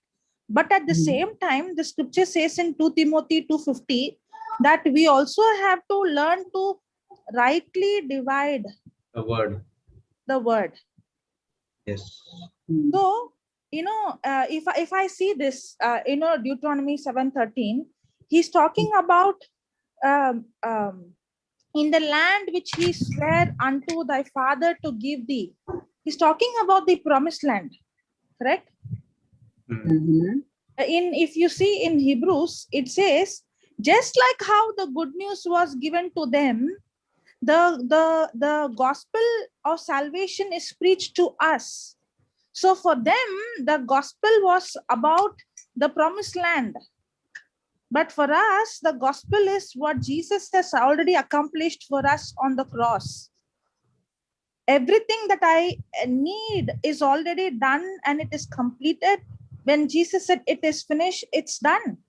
Everything for my life and godliness is complete and it's done. That's why in the new covenant, every promise is in the past tense. But here it says he will love thee, he will bless thee, he will bless thy fruit. But in the new covenant, it says God has blessed us with every spiritual blessings in Christ in heavenly places.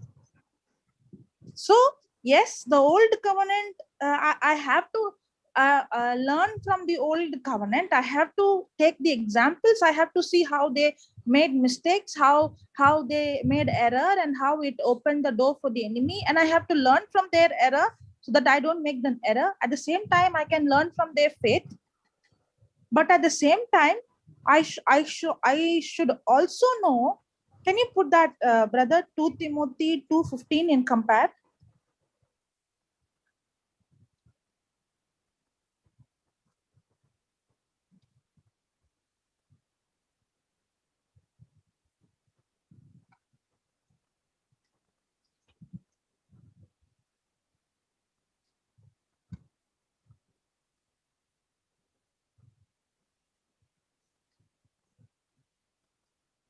Okay.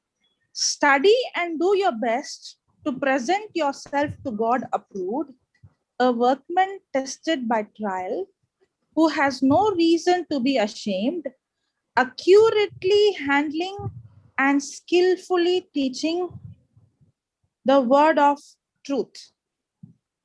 See in MPC, study and be eager and do your utmost to present yourself to God approved, tested by trial, a workman who has no cause to be ashamed. Now see this, correctly analyzing and accurately dividing, rightly handling and skillfully teaching the word of truth.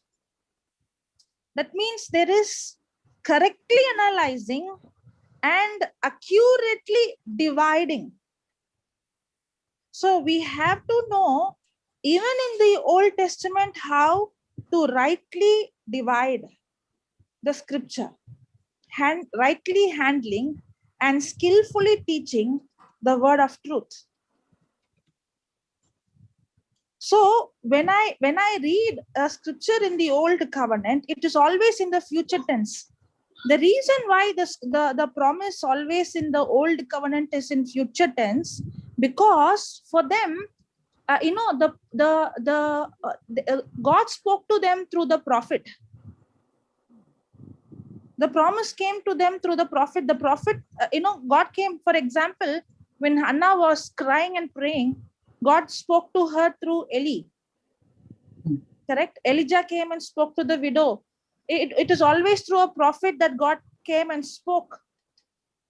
And that's why they were crying, and their prayer was always in expectation, crying and asking. But for us, the promise is already given to us. It is already there. It is in the past tense. It is done. It's completed. So when I read an old covenant, when I read a scripture or I read a verse, I have to learn, but I should also know how to rightly divide. Now, for example, just now in Deuteronomy, we saw how God said, I will bless, I will love, I will do, I will. It is all will. Okay. Now, can you put that Hebrews 4:2?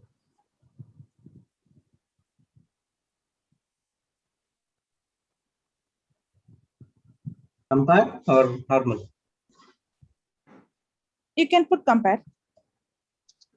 The AMPC is more elaborate, but we will see first AMP and then we will go to AMPC. For indeed, we have had the good news of salvation preached to us, just as the Israelites also. So the good news was preached to them. The good news is preached to us. But the good news that was preached to us is the salvation. That is what Christ has accomplished for us on the cross. But the good news that was preached to them was the promised land. When the good news of the promised land came to them, that is the difference. Correct? For indeed, we have had the good news of salvation preached to us, just as the Israelites also, when the good news of the promised land came to them. But the message they heard did not benefit them. The same way, the foundation is same.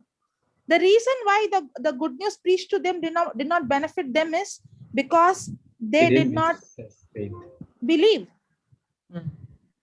Because it was not united with faith in God by those who heard.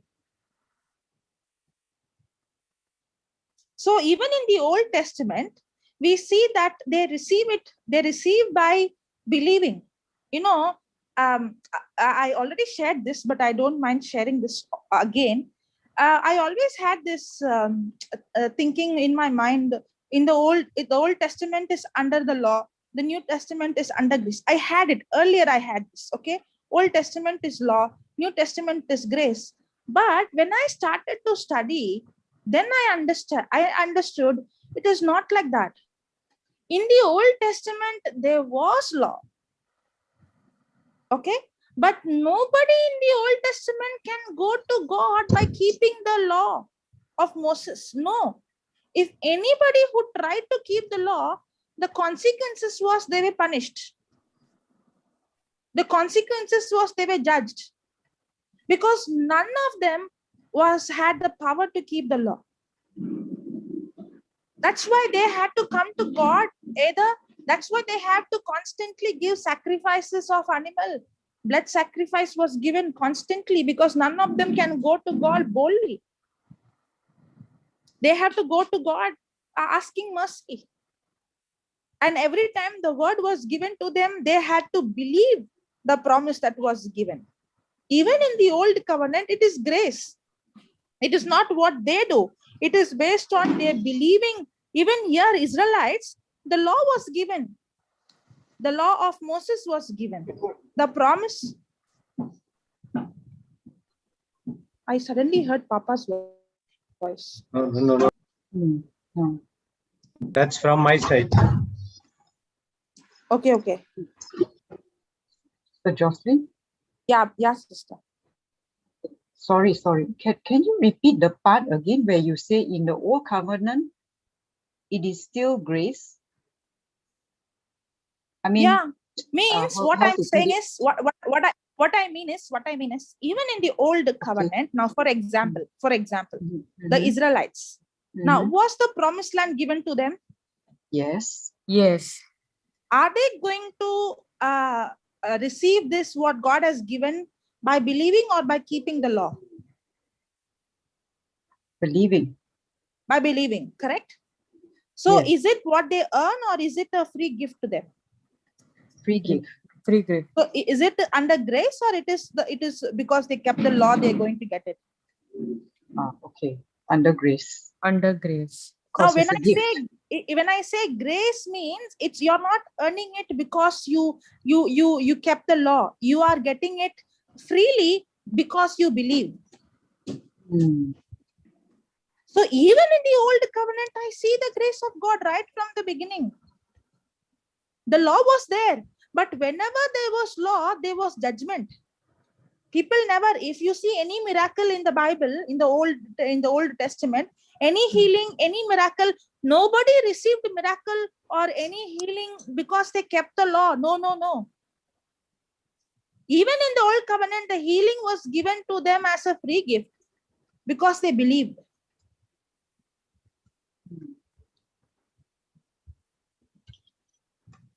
Because nobody can get anything from God because of their right action. No, because there is nobody right. Nobody is holy. Nobody is perfect.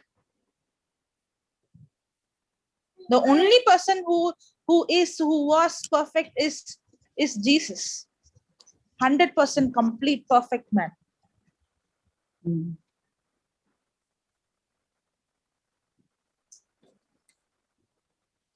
Praise God. Praise God. So I have to read from the Bible, from the Old Testament. I have to learn from the Old Testament. But at the same time, I should also know to learn to divide that word, rightly divide that word. I cannot just take a prayer and pray exactly like how they prayed. They were praying in future tense because the Messiah has not yet come for them to die. But for us, the Messiah has come already. He's already accomplished and he has finished it on the cross for me.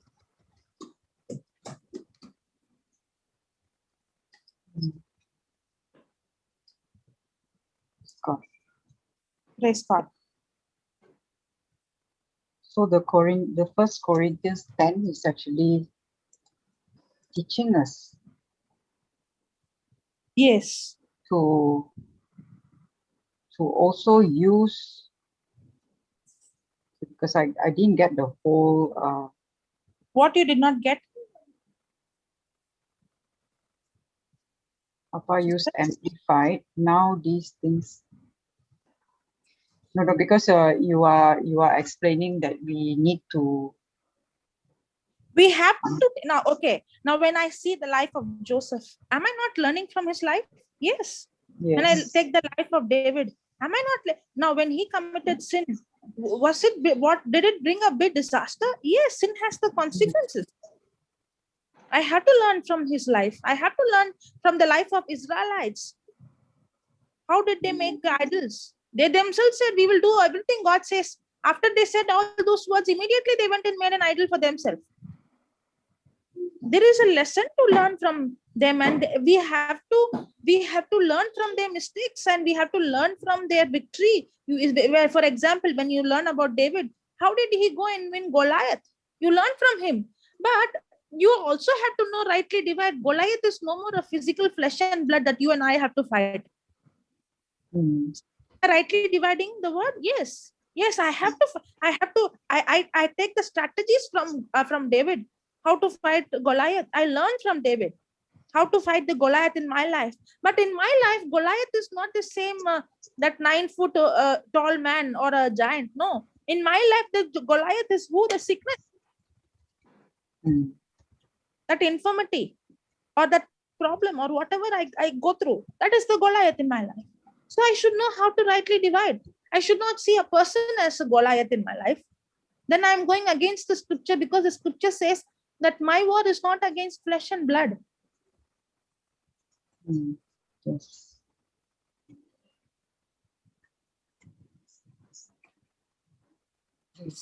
Thank you, Sister Jocelyn. It's much clearer now. Praise God. Praise God. So the Old Testament, actually, to say, there is so much in Old Testament, so much. It's so beautiful. But only thing is, you should understand it. Understand the covenant. In which covenant this person is. If there is a chance, possibility, we can go it in a wrong way as well. If you don't understand well. Yes. You can change the scripture. Yes. You can check wrong interpretation. We can give Yes. the wrong that's what you can interpret it wrongly. Yeah, the past and the present tense. Yeah. That was the biggest factor, I think, for most of us. There is one example also Papa said, right, in one of the Melbourne session that I don't know which session, that one woman came and said that they took that one verse from Jeremiah, Lord heal me. That's one verse, right, in Jeremiah. Yeah. Sister Mallory shared about Mallory. how she Yes. used it for her, for Brother Kevin, her husband. She was So how it taking that. went wrong. She was taking that and claiming it for healing, but it was a future Total tense. disaster. Future tense. So it wasn't based on, the promise that Jesus has given us, because there was no understanding, like, what we had previously. Once she got the understanding what exactly happened in the new covenant, her life is 180-degree change. After that, there's so much of supernatural things happened in her life. Yeah, that one understanding. But even just now, what Papa explained about the gifts and all that, I got a clearer understanding of that. Yeah. I wasn't exactly sure what Sister Jocelyn was That's why asking. I was asking. I wasn't not exactly fulfilled. sure what you were clarifying, but I understood what Papa was saying about, Explaining. a particular gift given to a person. But for Word of God, it's for everyone, and the result is always there. Correct. And everyone Yes. has this gift. It's because it's in the believer. It's given to a believer who believes. I mean, the word works all the time. That's what he said. The word of God, the knowledge and understanding, it's for us to get into Him.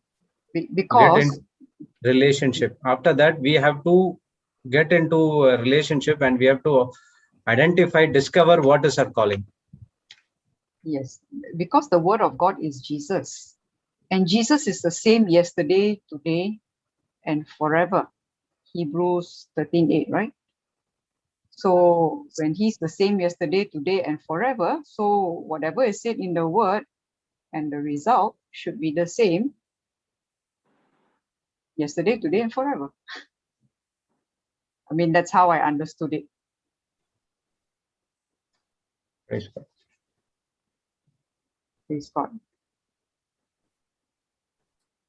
Only when he mentioned Benny Hinn, then only I understood about a particular gift given to a person, that even without the preaching or anything, when the person walks in, then Yeah, can even take place.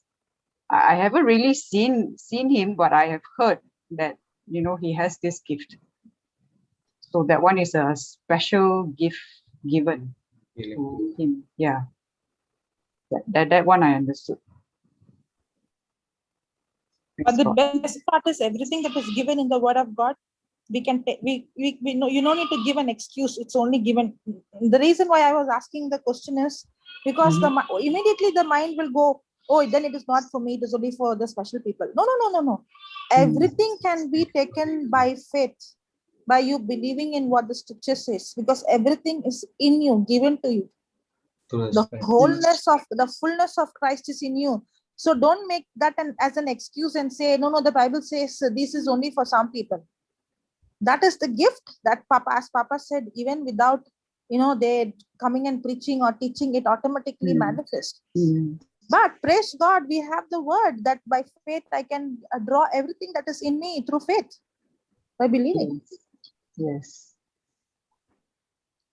And one more thing is, what is dangerous about this is, all these gifts has to go together. If only a person is doing healings and miracles, okay, a person is only doing healings and miracles. That's why we have to be as a body of Christ, that that healings and miracles will help, especially it will help the unbelievers, those who don't know Christ, because it is a sign. First they see these miracles happening, so they know it's real. Okay, but only if a person is going to do miracles but not giving the people the truth, and if there is no teaching of the word, then it becomes dangerous, because the person gets physical healing, but the person mind is not renewed. They'll The come into a person- bondage. Yeah, the person thinking is not changed. The person is still having the old way of thinking. As long as the person is having the old way of thinking and the person doesn't know the truth, that's why Jesus says, no, when one spirit goes out, if the place is empty, he'll come back with 7. Now the preacher is used to this gift and the people have got healed. But now the place is like clean place. If that person is not going to study the word and renew the mind, now the what is going to come back is going to be more severe than in the beginning. So it becomes more dangerous when a person doesn't know the truth, because ignorance is deadly. Lack of knowledge is very deadly, very, very, very deadly. So because you will not know discriminate between a lie and a truth, because you don't know the truth at all. So even though you have got such miracle, big miracle, mind-blowing miracle because of somebody's gift, and if you don't understand the truth, you're still in a bondage. That's why Papa said the gift of teaching and preaching is very, very powerful. It's very, very important. The healings and the gifts only should accompany this teachings and preaching. That's why Jesus never did any miracles without, he always preached and he was always teaching, because it is that's why preaching is not a gift. If you see, just like how praying in tongues is everyone who believe in me shall pray in tongues. In the same way, preaching is a commandment that God has said everyone to go and preach, because without the preaching there is no salvation. Yes. Yes. So important on the maintenance part. Because I heard Sister Marina's testimony yesterday. Thank God, Brother Jude, you asked the question that I have always wanted to ask Sister Marina, but I had this question long time. I had it long How she ago. could able to I didn't get a go to chance to office. ask her. Yeah, I was wondering. She said we only heard the testimony more on her healing, okay, how she got the healing. But I always wondered, if she was that severe, how did she actually go to the office and work with that, with the severity of her condition, which she said she couldn't even take bath? But how come she can go to office and work? Because if you can't take bath, it's serious, But how come she can go to work and do her work? I always had that question, but never had the opportunity to ask. Now, thank God you asked yesterday, and she also shared about her, like what Sister Jocelyn mentioned, you mustn't leave the house empty. She shared about, wow, 7 more demons coming. That is something good enough to put you, to make you, study, continue to study. And one more thing, what she said is, when she get into the word of God, she understood who makes the decision. It was the Spirit who taking the decision for her. Yes. And once she understood that, that's what the turning point. She started to feed the word of God. That means not her.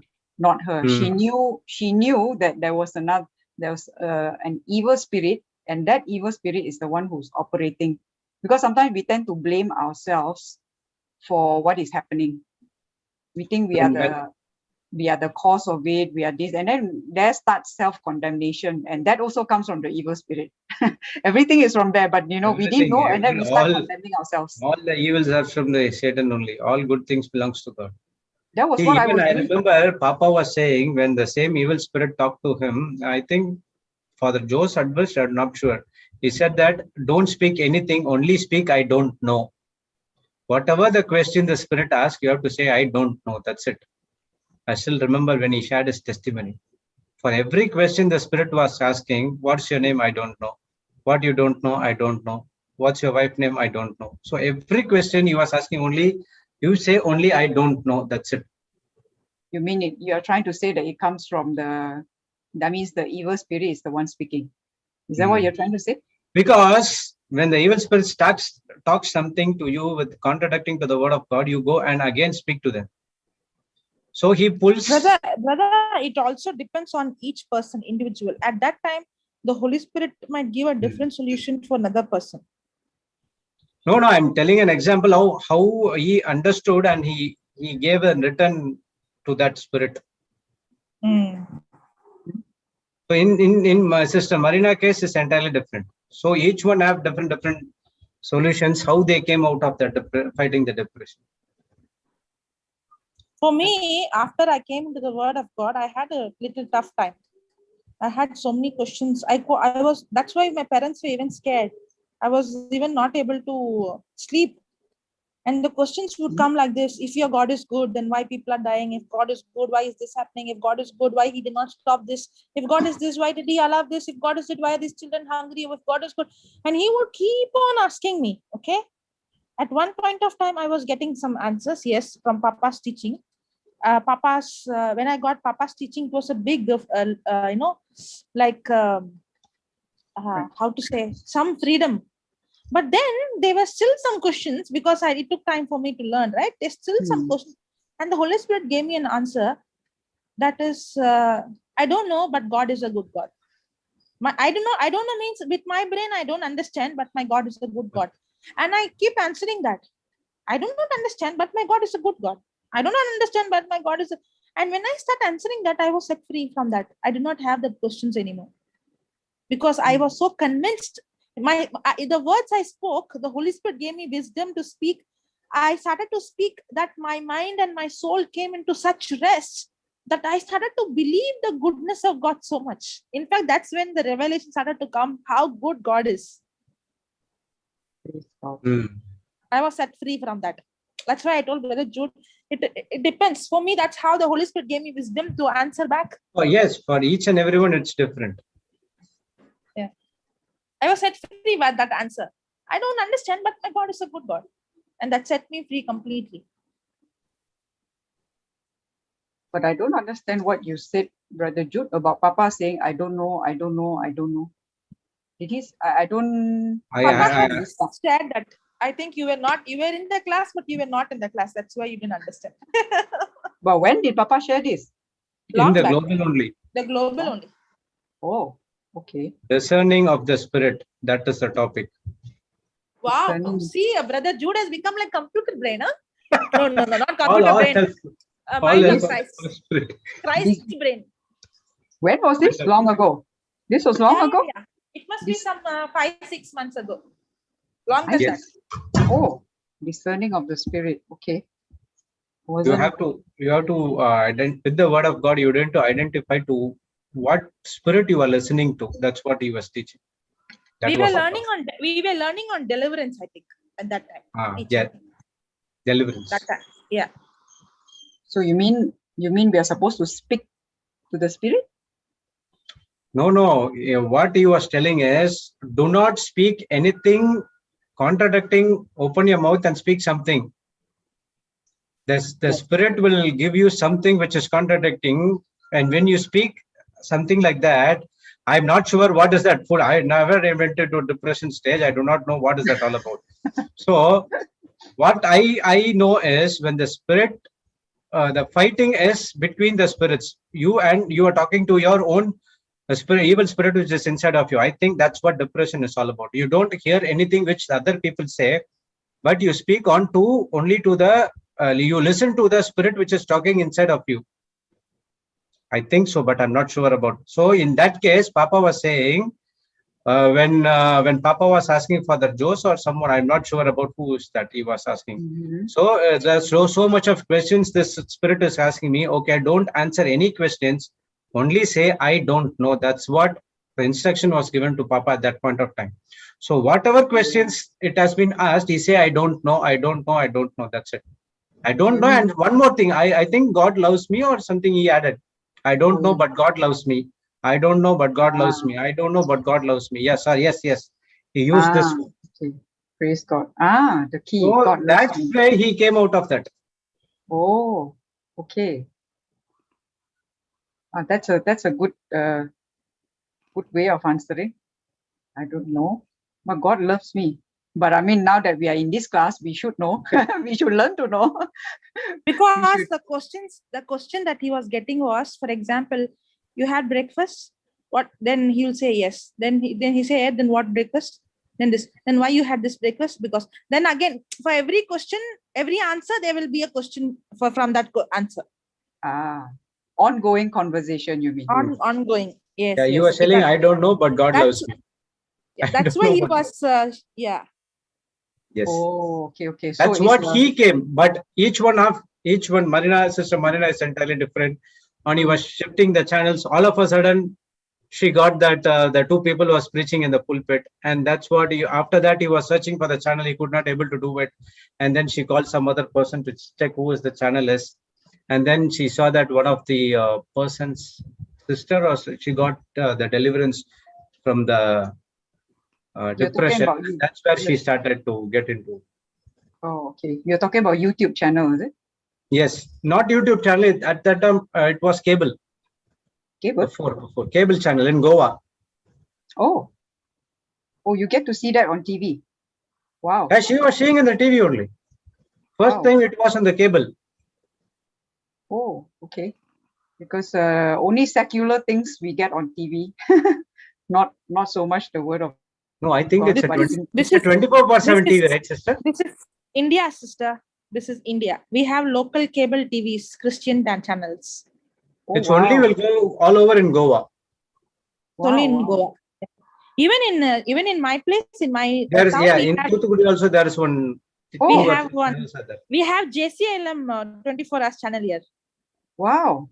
Yeah. That's so good. Yeah. Yes, so but she was moving the channel. She got that Brother Johnson and Aldred was speaking. Yes. I heard that part, but I didn't know that it's a local channel in that particular area. I mean, Goa is actually what is it? Town? It's a tourist spot. Now it's Word of God spot. Praise God. Hallelujah. Thank you, Jesus. Actually, before coming into that Word of God, I visited Goa 2 times, but not on the attending the retreats, but to enjoying the world. Thank you, Brother Jude, that yesterday you brought out you mentioned about the word put means permit. Wow, that was a real, I thank Holy Spirit for making me hear that part. You see, sometimes I can be listening, but I'm doing things at the same time. So I may miss out on some things said. But that one caught my attention. I heard you saying this stood out for you. So that's when I got into it. Even the people can go wrong with that scripture saying that, okay, God is putting. So the exact Hebrew meaning is put means permit. Yeah. And Sister Jocelyn was mentioning, actually, if you don't mind, can you just show us how you actually get that? I know you have shown before, but I think, for the benefit of all, we all can learn something. Papa say it's in the strong. I know you demonstrated one time the other day. I have not really learned how to put the compare that often. But we checked it. It's not in amplified or NIV, know where it is, but in some other. I'll search it out in the Bible Gateway. Sister Jocelyn said. I'm talking about the strong. Put the KJV strong. I'm not sure. Okay, let me. Brother, you put the compare. Let me see. You will have in your compare. Just put one scripture and compare. I'll show you.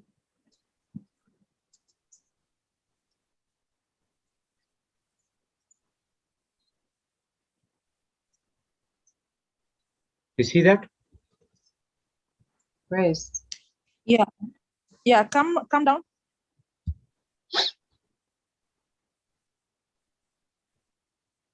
You don't have strong, no? No, I didn't put that. One second. The strong is a dictionary, Sister Jocelyn. I'll show you, sister. When you see, you'll understand. 1 minute. Okay. Yeah, strong. Click that, brother. Strong. Yeah. KJV. Oh, the plus. Okay. Now, can you see the number? Click on the number.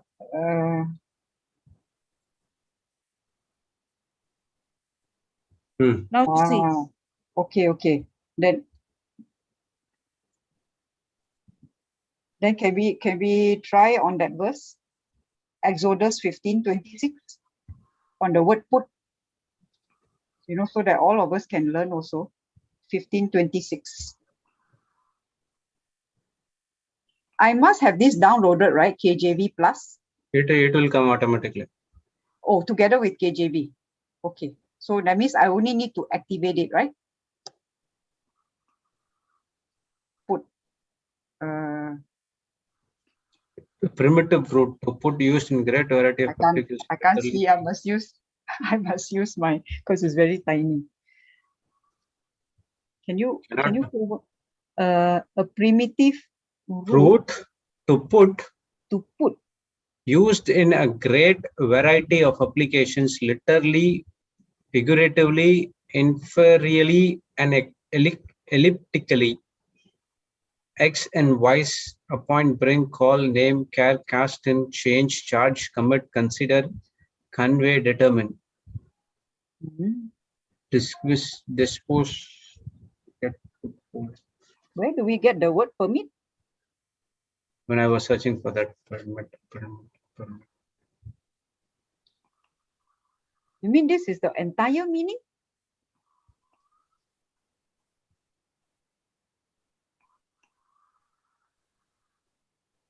Strong Hebrew and Greek dictionaries. Does it? Do we actually have to click in the dictionary to get it?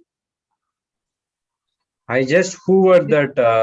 Yeah, I see that you are hovering your mouse over the alphabet and the number. But at the bottom, it says Strong's Hebrew and Greek dictionary. So does it mean we have to go to the dictionary to get it?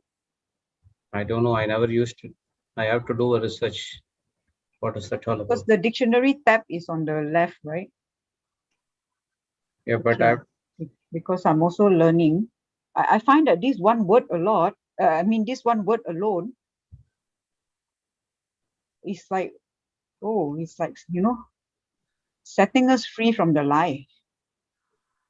Because I do hear people saying, God is the one giving and all that. But knowing this is actually a freedom. Okay. Maybe I'll. Praise God. Praise God. Thanks, Brother Jude. So we will replace that and said, if thou wilt diligently hearken to the voice of the Lord thy God, and will do that which is right in his sight, God, and will give ear to his commandments, and keep all his statutes, I will permit none of these diseases upon thee, which I brought upon the Egyptians, for I am the Lord that healeth thee. Yes, that was what I was doing earlier on. Replacing that word. Put with permit. Yeah, so that it becomes the same thing is given in Deuteronomy, I think so. That I still don't know how to get to that, how Papa got to the word permit. Would have been gone through some dictionaries meaning. I don't know. Yeah, Papa says strong. Papa said he took it from the strong. So I'm just wondering, like, how do we do it? I mean, when we do our own study, sometimes, when we don't understand anything like this, then we ourselves can do the search. We ourselves can, go to the meaning from the, I don't know, dictionary or commentary or whatever is there. Because I'm still learning how to use this. Praise God. Praise God. And so that's what I had this question to ask Sister Marina a long time back, but I didn't get a chance. But yesterday I got a chance. She came and she asked it. How she was going to office, driving the car with that depression problem. She couldn't work, but she said she could drive the car. She could only drive car, but she couldn't work. But he said that she would get voluntary retirement. Thank God for the boss. No, you are not allowing to return, but you will have another lady for assisting you. You just sit and do what you want to do, and then she will do it. Praise God. Grace and favor. That's what God's favor. Grace and favor of God. He already has a plan for each one of us. Praise God. Okay, well, Brother Jude, if you happen to be able to find that how to actually get it from the strong, please do share with me, so that because whatever I learn, I always share with other people, so that they too can learn and get from it. Yeah, because I want to know, I want a deeper understanding sometimes, which I'm not getting. That is the strong, sister. The words that was given. See, when the original meaning words are given, it is given like that only. But we couldn't find the word permit, which Papa was giving. I don't know. Maybe he got it from some other dictionary, not from strong. Whatever is in strong is it is not a, see, the Christian, the Bible dictionary, it gives you the meaning, but this gives you only the original word, the interpretation. That's all. The meaning of the original word. Oh, okay. So you sometimes, it might be one word, but the interpretation of the word will change according to the context. Okay. Praise God. It helps, when he explained that. Wow, it was like a real eye opener for me. Thank God, Brother Jude, you mentioned it. So I always like the children's ministry. They always do this, at the beginning, when they give a certain topic for them to learn for that week, which is the topic that they will preach on that day. They will always begin with this question. So what was the thing that touched you the most? They always begin with this question. From the video that was given to them to listen for that, to study for that week, there will always be a question at the beginning. What was it that touched you? So when they share, even I get something out of it from what they share. Because each one will give a different account of what touched them.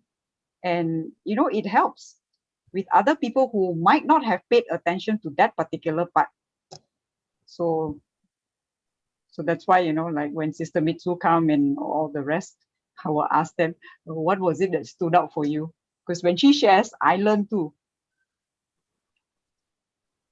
Praise God. So Jocelyn, do you want to continue with teaching? What happened to her? She's not there? No, she's muted. Today, we're not seeing her today. Hear the voice.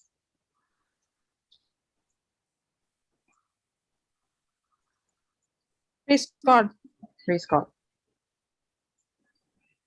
So Mitsu is there. Mitsu, you have any questions? So, any questions, brothers and sisters? Zoom, Facebook. Is someone speaking? Sister Mitsu was no answering. One is speaking. No, sister, I heard one more voice. Okay. Where? One more voice? Yeah, sister voice I heard, Sister Mitsu voice. You were speaking something? I heard my name, so I... Sorry? No, you asked me if I had any other questions. No, I don't have for now. Okay. If I have, I will. Yeah. It was all answered. Yes, it's getting cleared. Praise God. Yeah, every day it becomes clearer and clearer, doesn't it? Yeah, actually, I used to have a lot of questions in the beginning, but as I'm listening to the teachings, it's getting cleared on its own. The work of the Holy Spirit. Yes, praise God. One by one, all the lies are being exposed. What kind of questions you had earlier? All doubting God's love, like me? Yes. It's like very contradicting to the nature of God. Like how today, Sister Jessie was discussing about how she heard that I will put the diseases on you, like, so it's like very contradicting to the very nature of God. When you say God is love, and any other scripture that is against it, there are many other scriptures like that as well, no? In the Old Testament we see, and few of them in the New Testament also. Today when Papa was sharing about one scripture, work your salvation with trembling and fear. That is a scripture that I always used to think, again, that is very contradicting to the nature of God and what we learned about, grace and Jesus and all those things. So it's in the book of Philippians, I think. In the letter to the Philippians. Philippians 2. Yes, 12 and and 13. people would quote and tell me, people would, quote it to me and say, you know what, you work out your salvation with trembling and fear. And if I would have any questions, it will be like, no, why you want to discuss about all that? Think about only, what Jesus has done. That is enough. That way. Because salvation is actually how to say, when we obey, there is an action required in obeying God's commandment. You cannot just say with your lips, I obey, I love Jesus. Yeah. Then Jesus will say, okay, prove your love to me. So there is something in action. I can say, I love Jesus, I love you so much, I love you. But I can be not loving in my heart. And that shows out, right? That shows what is from the heart. What comes out from the mouth is what is in the heart. Or I can do something like Sister Jocelyn gave example last time. I can be, cooking, serving my mother-in-law. I can be doing this, doing that, doing everything right outwardly. But in the heart, it's meaning another thing. So, will that be counted as love? Love has No. to be in action. We can say words, I love you, but does it show in action? But in our heart, more so in our heart, because God is the one who knows our heart. So that's how I see it, work out your own salvation. Because when you say you believe is an action word. It is not passive. Believing requires action. Action corresponding to the word of God. If it does not, then it is not believing. And that is salvation. Work out. I mean, that's what I understand on work out your salvation. You believe, but there must be an action. And that action has to correspond with what you believe, what you claim to believe. So for me, that is how I understand the working out of your salvation. Praise God. Praise God. Praise God. Praise God. Do you understand it that way? Or how do you interpret this? When you were just telling about Exodus chapter 15 verses 26, about that root word, Hebrew root word, 20, like that when you, is it Exodus 26. 26. So when you were discussing about the thing like that, as you were telling me about this scripture also, believe when you action corresponds to the, what you believe. Passage. So there is another Hebrew word that I learned that is called Shema. Shema is like, you hearken, hear the word. When it says, hear, O Israel. So when you hear, it doesn't just mean you hear, it means that you also, pay attention and do accordingly. That is what the root word means. Shema. So, yeah, that's what they also declare. As you are saying that, you work out your salvation, and how Papa explained that trembling and fear is nothing but you respect Fear of the Lord. respect and honor that you're giving the Lord. Yeah, the Fear of the reverence Lord. and yeah. Fear So that of is the what Lord is, yeah. trying to. It's not the fear that has torment. Remember, Yes. there's 1 John, fear that has torment. 1 John 4. 1 John 4. Is it 9? What verse, Barajut? 1 John 4, 14, I think. Because that fear has torment. But this fear is a reverential fear. Fear of the Lord is a reverential fear. Oh, Sister Jocelyn. Yeah. No, no, Can I also? not 1 John 4, 14. It's different.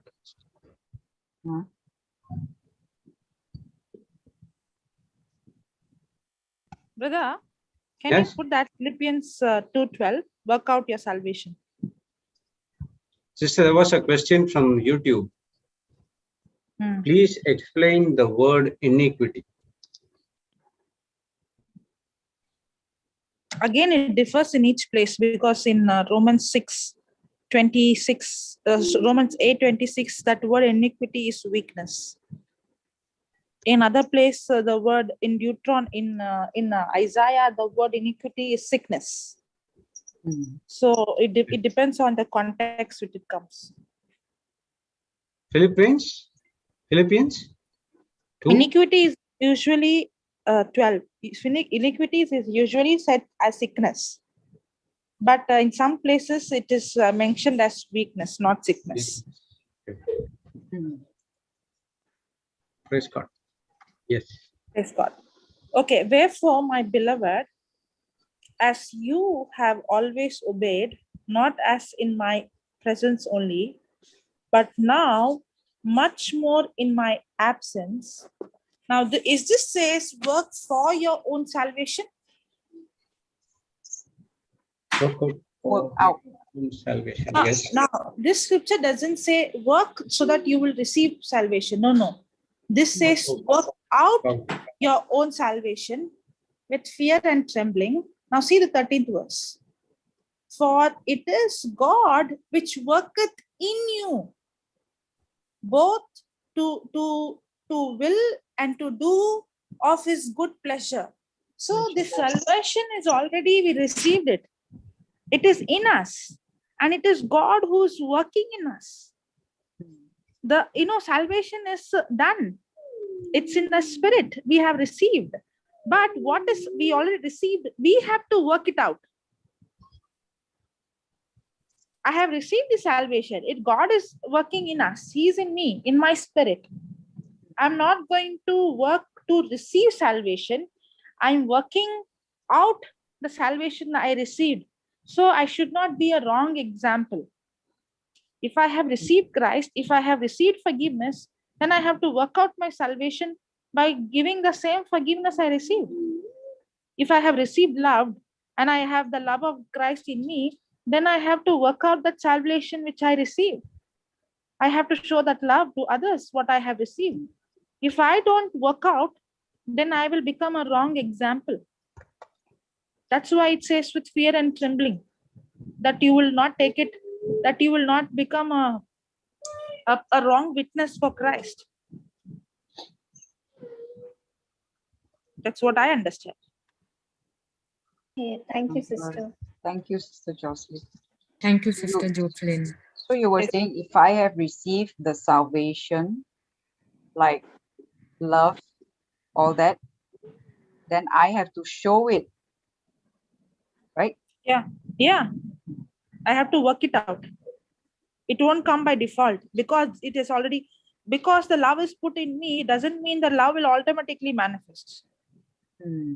I have to work it. It just because the healing, the power to raise the dead is in me, doesn't mean that power to raise the dead will automatically manifest. I have to work for it. The working is not for God to give. The working is for me to learn how to draw it out. Just because the forgiveness of God, the love of God is in me, doesn't mean I'll automatically love everyone. I have to spend time to study the word, to renew my mind, to change my thinking, and the transformation doesn't take place by default. I have to work it. If I don't work, The Bible says I have to work with fear and trembling so that I will never become a wrong example. That I will, instead of representing Christ, inside I have Christ, but outside I do the works of the devil, and I become a wrong example. That's why it doesn't say work for your salvation, it says work out your salvation.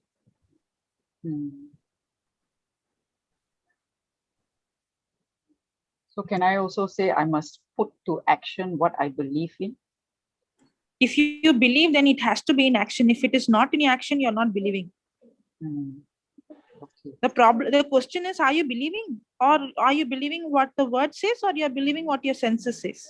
That's the question. Yes. See, again, your mind is going on the law. I have to act. But I'm saying, no. How will your action change if your believing doesn't change?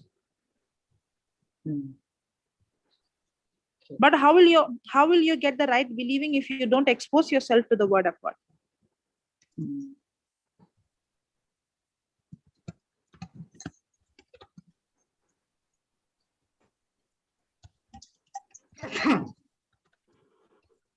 Praise God. Mitsu, you got it? Yes, sister. I understood, but I will think about it more. When the word "but" comes, means itself you are not fully understood. Yeah. Because I just heard it. No, now it's like I understood now. But if I don't think Go and about study. it more, then go in the wind. To meditate on it.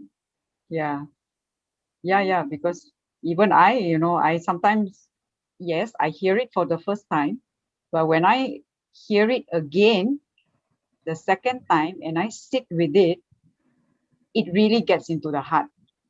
That means there will be no doubt about it. In other words, when another person asks me, I can answer that person. When I am able to answer, that's how I know it's got into my heart. And when you ask me and I'm not able to give an explanation that convicts another person's heart, that would mean I myself have not, got it deeply rooted. And when it's on shaky ground, you know what the devil can do. So it's good actually to revisit. Even what Papa taught yesterday, it's actually a great revelation. Because a lot of people ask those type of questions that Papa was asking us yesterday at the beginning of the session, because I was only there at the beginning. So those questions that were asked, if we really study that few scriptures that he gave, at the beginning he gave a few scriptures from the Gospels. So if we go and really study the deeper meaning of what Jesus said, there is a lot of truth in there that just exposes the lie of the devil. I mean, I would strongly recommend, if you have the time, even I have to go back and, listen to it, but I didn't have the chance yesterday because my son was here the whole day. So, I need to actually go and redo the notes. I mean, add to it, because I might have missed out some of the things that he had said. But what Papa thought was what the Holy Spirit was teaching through Papa, there was some very important revelations. It can sound like, like simple teaching, but so much truth in it that if you tell it to another person, that person will be like, there's no way the person will ever again say, God is the cause of sickness. No way the person will say that. Just like, I was last time. Because I wasn't convinced. Because there was no understanding. But what Papa taught yesterday shed a lot of light. I strongly recommend whoever, to go and listen to what the Papa was teaching yesterday. The few Gospels that he mentioned. That was in the beginning. Praise God. Sister Shanta, you have anything to share? Sister, you can hear me? Yes, loud and clear. Okay. I had so many questions before, but now as we are studying Word of God, so it's now clear. It's going clear. And so much to study more and more. But yes, and again, as you have said, sister, that what we are learning here, and we have to study. Again, we go to the teaching and listen what is taught. So that time we are more clear and in depth. Hear it again and again, but not just hearing, also writing the notes. I have found, I mean, sister. because I'm doing the notes, so I have to write, whether I want to write or not. I have to write it because I'm doing the notes. So I find that every time as I'm listening and I'm typing it out, whether you're typing or you're writing, it's still, it's the same. But when you are paying, the key here is actually paying attention. I cannot type or write without paying attention. So the paying attention part is what helps to get it into my heart. I have found that many, many times. That's why there's a lot of, we see a lot of manifestation, as Papa has shared, when he asks a person to write. And when that person really, really pays attention and writes. Papa need not even pray over the person, right? The person gets healed, gets delivered by the teaching and the preaching through the writing, the paying attention.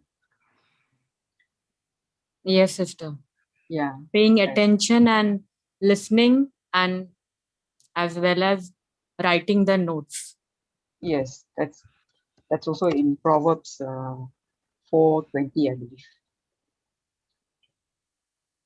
That that we need to pay. This word of God, this word, what Jesus has spoke, is so powerful, because the word set us free, the truth set us free.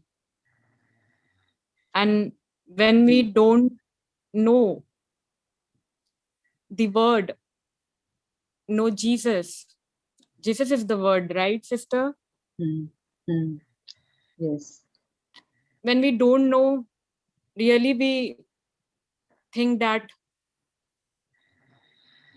so many lies we hear, so many we hear also the lies of devil, and we are thinking that yes, the devil is right. But when we don't know the word, it was before, but now all the truth is coming.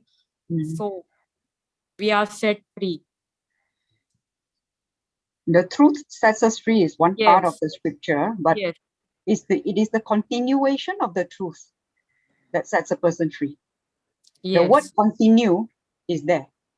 A person can come and listen, and if he doesn't continue with the word,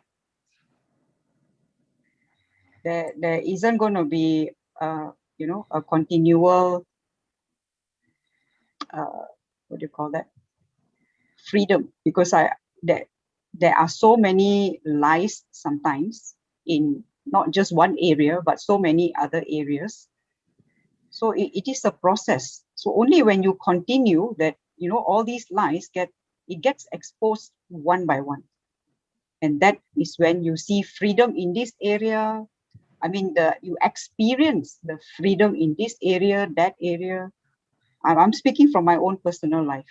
Even though I was in the word, I wasn't set free in all areas. There were some areas I was still believing the lies, but it was only when I continued with the word. The key here is the word continue. John 8:30, 30, 31, 32. These three verses. Yeah. Yes. 32 is about the truth shall set you free. But 31 that says word continue. Continue. So don't miss out on the word continue, because it's so important. You can be listening one time, then after that, what if we take a holiday? 1 month, 2 months, 3 months, 4 months. Honestly speaking, I did slow down when Sister Jocelyn first came. Papa first came. Yeah, I was very excited. I was all on fire, but for 3 months, Papa didn't come. So I kind of like slowed down on watching the videos because, other priorities came in. So I kind of like slowed down, and I saw even when I slowed down, the progression of what was taking place also slowed down. But when Sister Jocelyn came again after 3 months, 3 or 4 months, then again, that fire started. So I began to continue. Then as she kept coming, I kept continuing. And I noticed it was only when I kept continuing, then that was when I saw more and more, areas of my life. I experienced that freedom. But it is only during this lockdown I experienced the greatest freedom. Freedom of, I think, what kept me bondage since my childhood right up to now. That was a truly, truly great liberation that I experienced. So that was because why? During lockdown, I could go nowhere. I was here the whole time. And it's like hearing and hearing and hearing and hearing. So that was what helped, and what truly, truly set me free from each and every lie of the devil. Praise God. Praise God. Yes, sister, experience the same thing during lockdown. I think for many people. Yes, sister. Yes. It was the best year for me. Amen. More to come. Yes, sister. It's just the beginning. There's more to come. Praise God. Brother Jude. Praise God. Is gone. Yeah. Praise God. Anything else? And that, sister, John 8:32, that Mhm. verse is my favorite script. That verse is my favorite verse. So now you have to add on John 8:31, verse 31. Because if you only say, the truth shall set you free, a person who knows the truth and then does not continue with it, will Yes, it truly set the person free? That is a question. So that Yes. word continue is very, very, very important. I mean, there Yes, are other sister. key verses there are other key words to verse 31, but that continue is the thing that More important.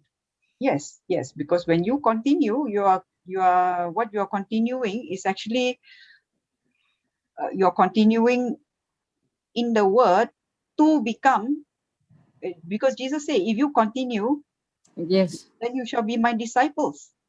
And disciple is one who imitates the master. Yes, praise God. He's studying to become like his master, to imitate his master.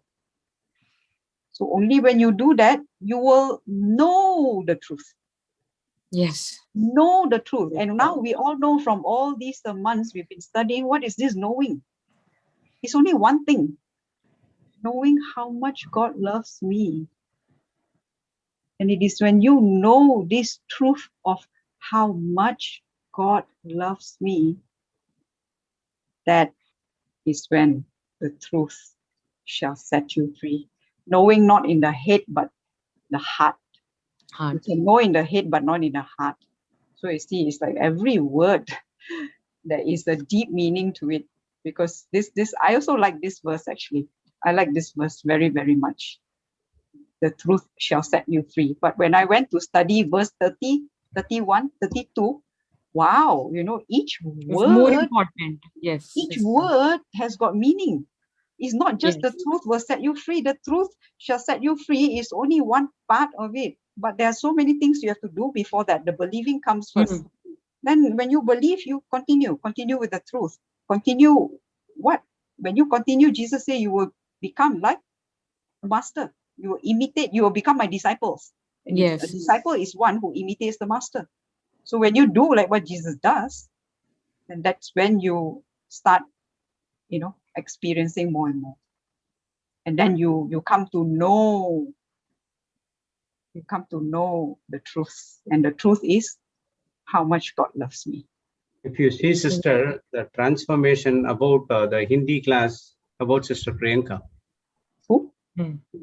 Okay, she knows. She comes to the Hindi class. A sister by name Priyanka. Okay, she approached me through the globe to need some help on her personal issues. Okay, unfortunately, she was very good in Hindi and not good in English. So I don't know what to do. I said that, okay, better you come and join. Unfortunate, you said. So I said that, sister, I know only English. It's better you contact Sister Florida. But for that, you need to come to start attending Hindi class. Okay. So I said it and I left it. And all of a sudden I was thinking that there was one sister by name Priyanka is coming and joining and doing the confessions, and he was giving her testimonies and everything is going on. But I was thinking, okay, even I had a person by name Priyanka. So I never thought that this Priyanka is the same one which I spoke with her. So I approached Sister Florida and said that, sister, this is what a person, she doesn't know Hindi. Sorry, he doesn't know English. She knows only Hindi. So can you able to minister her? So she said that, brother, she is already attending the class only, she said. Then only understood this is the same Priyanka. Now there's so much of transformation in her life. The very reason she was crying on me over the phone, and now she was giggling with joy. That's just that the truth has set her free. Because she continued with the Continued truth. In the word of God. In the word. The word itself is the truth. Whether Sister Florida might miss the Hindi class because of some works, or she might go for the other sessions, but she never misses it. She is the one who comes correctly at 7 o'clock. The hunger and thirst for the word of God. Wow. Wow. Exact 7, she's coming. Exactly 7. She wait for when I would able to start the meeting. The first person, she will be there. Praise God. And that day I spoke with her, there's no more crying, no more feeling about those things. I'm totally set. I'm free now, brother. It's full of only word. That's it. In other words, no one prayed over her, nothing like that. No. She just heard the word. So Sister Florida never ever pray with anyone. She only gives the word of God. You do it and you make your own prayer. Yes. That is good. That is good. It encourages us to, go into the word. And because when we experience that, we can tell and share with another person that it is the word that sets me free. For example, we can say how people are transforming their broken marriages into a blessed one. Because all these days they not know what is that marriage is all about, including me as well. I thought marriage is entirely different, but literally that what transformed my life. When I taking the revision, I have to go deep inside what is that godly marriage is all about. That what changed me entirely. Yeah, you were the one. Initially, the people were saying, brother, these videos are too long. It's more than 4 hours, 5 hours. How could you able to do it? I said to them, if you want to set free, if you want your marriage to be in line with the word of God, you have to go. And now the same persons, when I gave the word of God, now how is your life? You want me to any? No, brother. Everything is fine. I'm set free now. I'm going in this part 16 and 17. I've wrote so many of books. Wow. I'm totally set free. I don't want anything. I want to be inside the garden. When I'm inside the garden, I know how to use the word of God to pull my spouse to inside the garden as well. Wow. Praise God. Part 16, 17. Whoa, for somebody to go through that many parts, this person must be truly hungry. So what the teaching made? Their teaching made to change their mind, and they help them to continue in the truth. So that truth has set them free. All these days, they were thinking that others were doing something wrong. But when the teaching came inside of them, they understood that the problem is not with others. The problem is inside of me. I have to change first. So when that person makes that change, that's the miracle starts to happen in our life.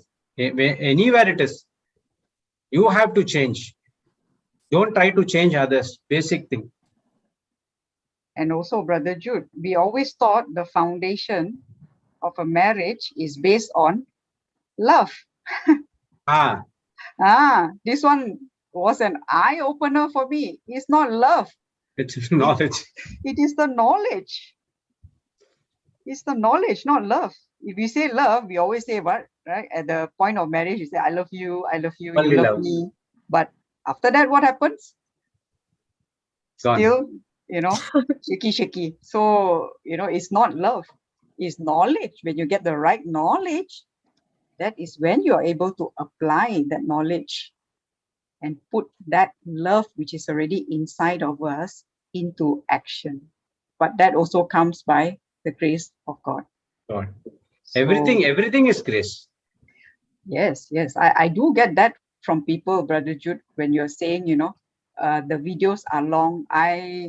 Not one time, but quite a number of times.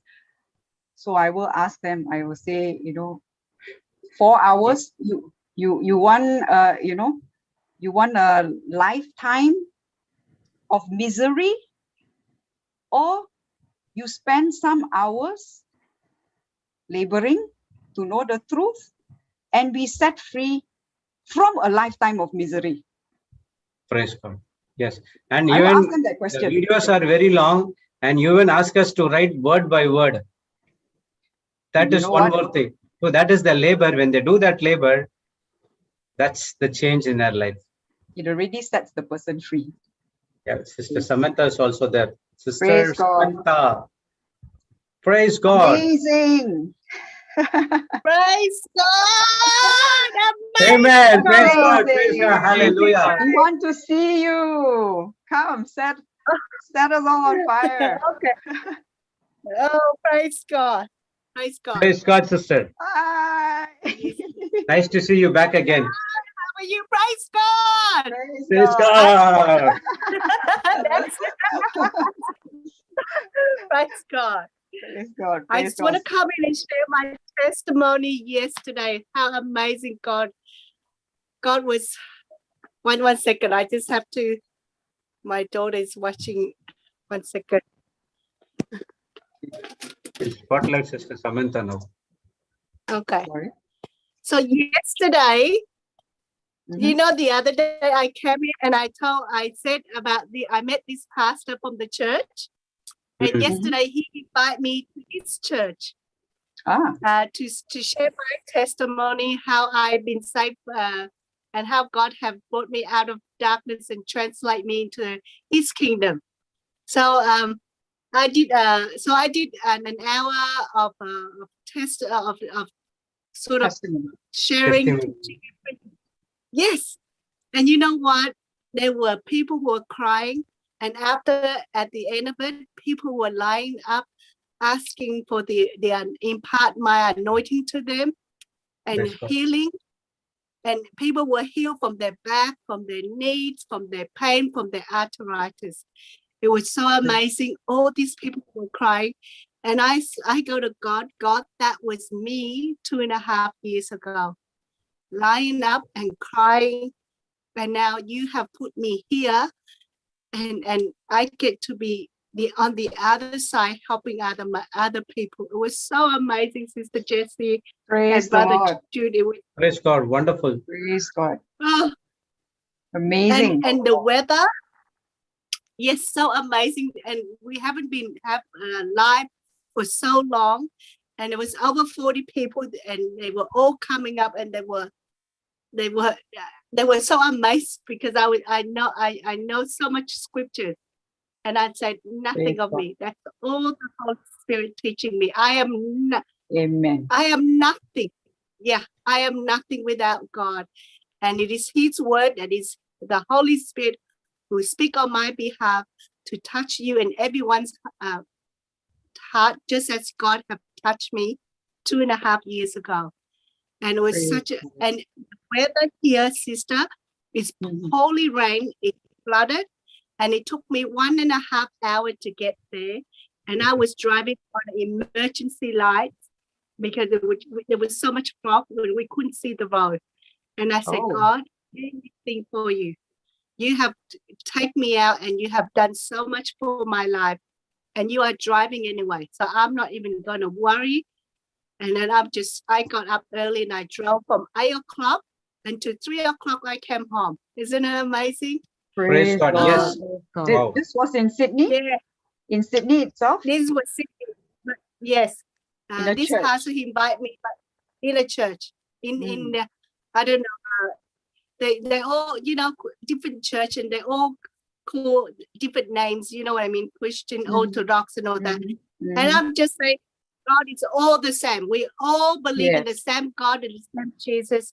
And to save someone's life, like God have saved my life, it's just such an amazing feeling. Oh, so Praise blessed, God. sister. Praise God. Praise God. Praise God. This Yes, this time it will be a different tears, right? Tears of joy, seeing all the tears souls of joy. being set free, I was coming to crying. I'm God. saying, Praise God. yes, Wonderful. and now everything now is all under grace. Everything is a free gift. Job, money, everything just flow. You know, at the beginning, when God saved us, we have to go through the process of suffering. That means we gotta let go of all the natural thing, of all the things that is around us. And then God took us, and then God took me and then he took me out of my restaurant, out of everything that I own, out of all this trouble that I was in. And then, you know, the thoughts keep coming, oh my God, my life, what's happening? I'm losing everything. But in the supernatural, God was working in my life, changing my path to his path, changing my purpose to his purpose.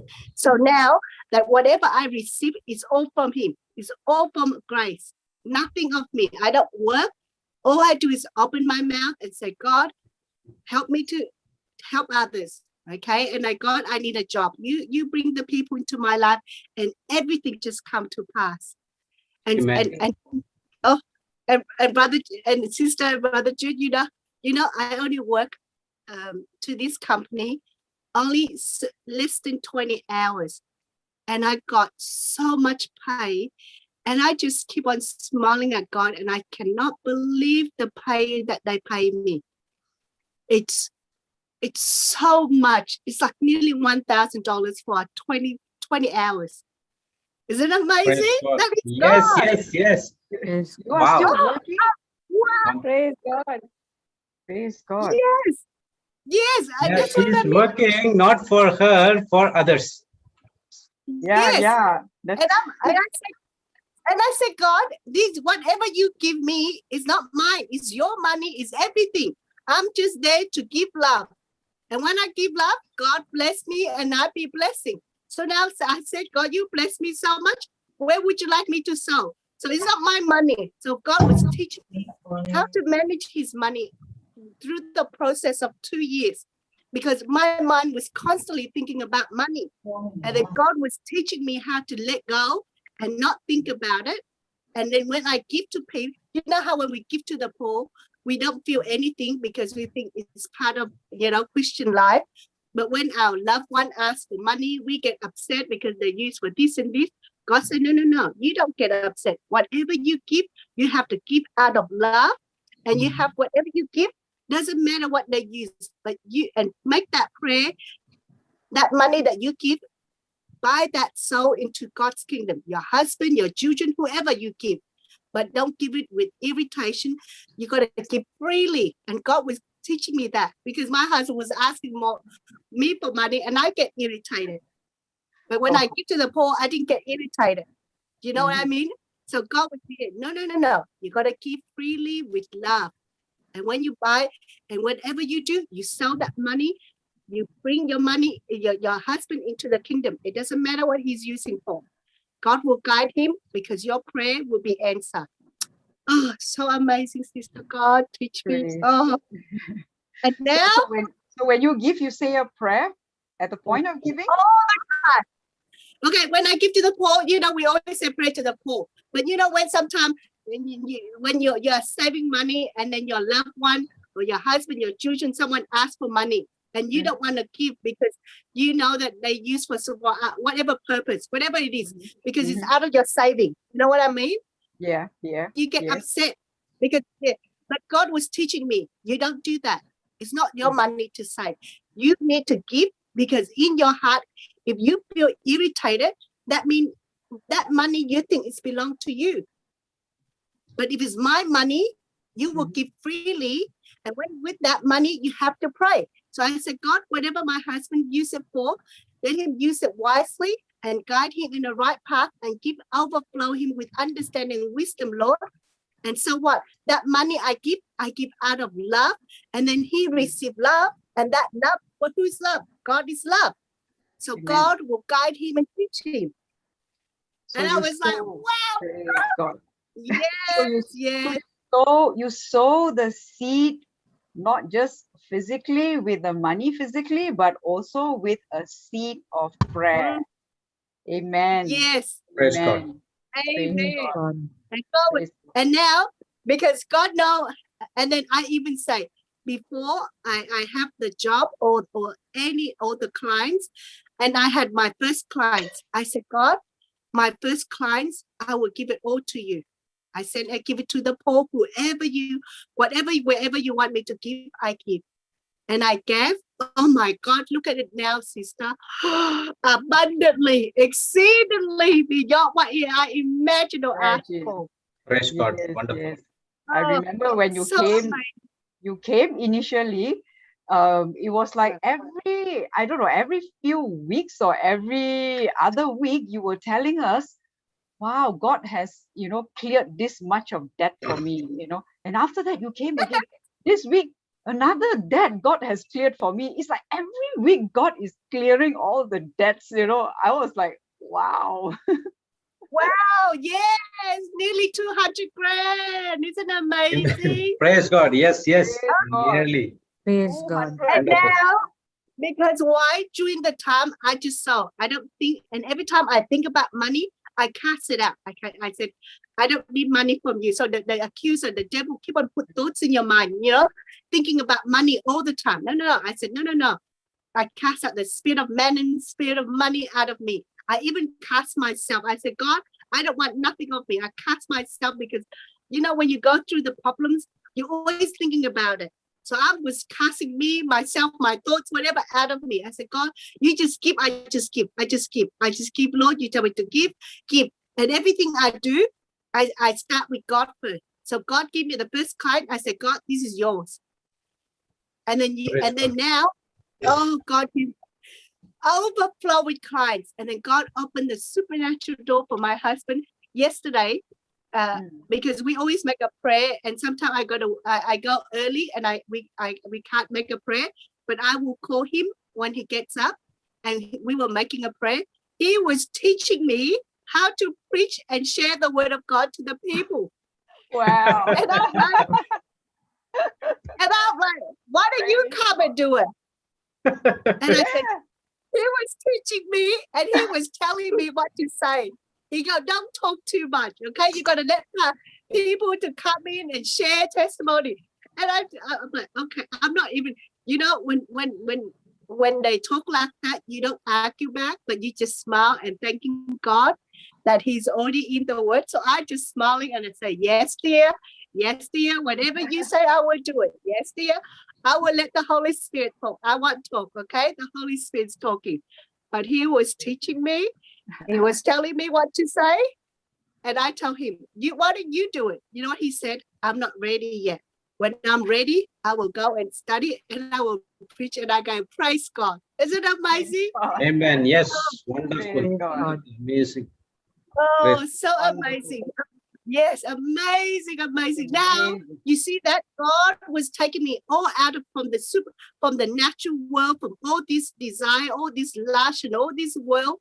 And now he's put me under grace because I follow his instruction. So now everything comes as a free gift, isn't it? By grace to faith, everything comes as a free gift. So that's what now we ask and we shall receive. Even my children, she studied architecture and she need internship. I said, God, I thank you that you bring the right people into her life, and she will have an internship for her course, whatever she's doing. 1 week later, she got an internship for architecture. Praise God. Yeah, so amazing, amazing. Because why? Put God first in everything you do. Proverbs 3, 5, and 6. Just speak to God. Whatever God is what you tell me to do, I will do it. Just do it. Just do what God says. Doesn't mean don't look at your natural. That's why I tell everyone, when we look at our natural life, we will never have enough. The devil will always put in our mind, we don't have enough money to pay, we don't have money to do this, we don't have. Don't even look. Because when you look, that's when the devil would stopping you from giving. Just give. God is what you say, Luke 6:38. Give, it shall be given back to me. And I give, Lord, let your kingdom come in. Let your kingdom come and your thy will be done here on earth, Lord, whatever it is, Lord, and bringing millions of souls to your kingdom, Lord. That's all I said all day. So amazing. Amen. That's Amen. why I said so amazing. Praise God. Praise God.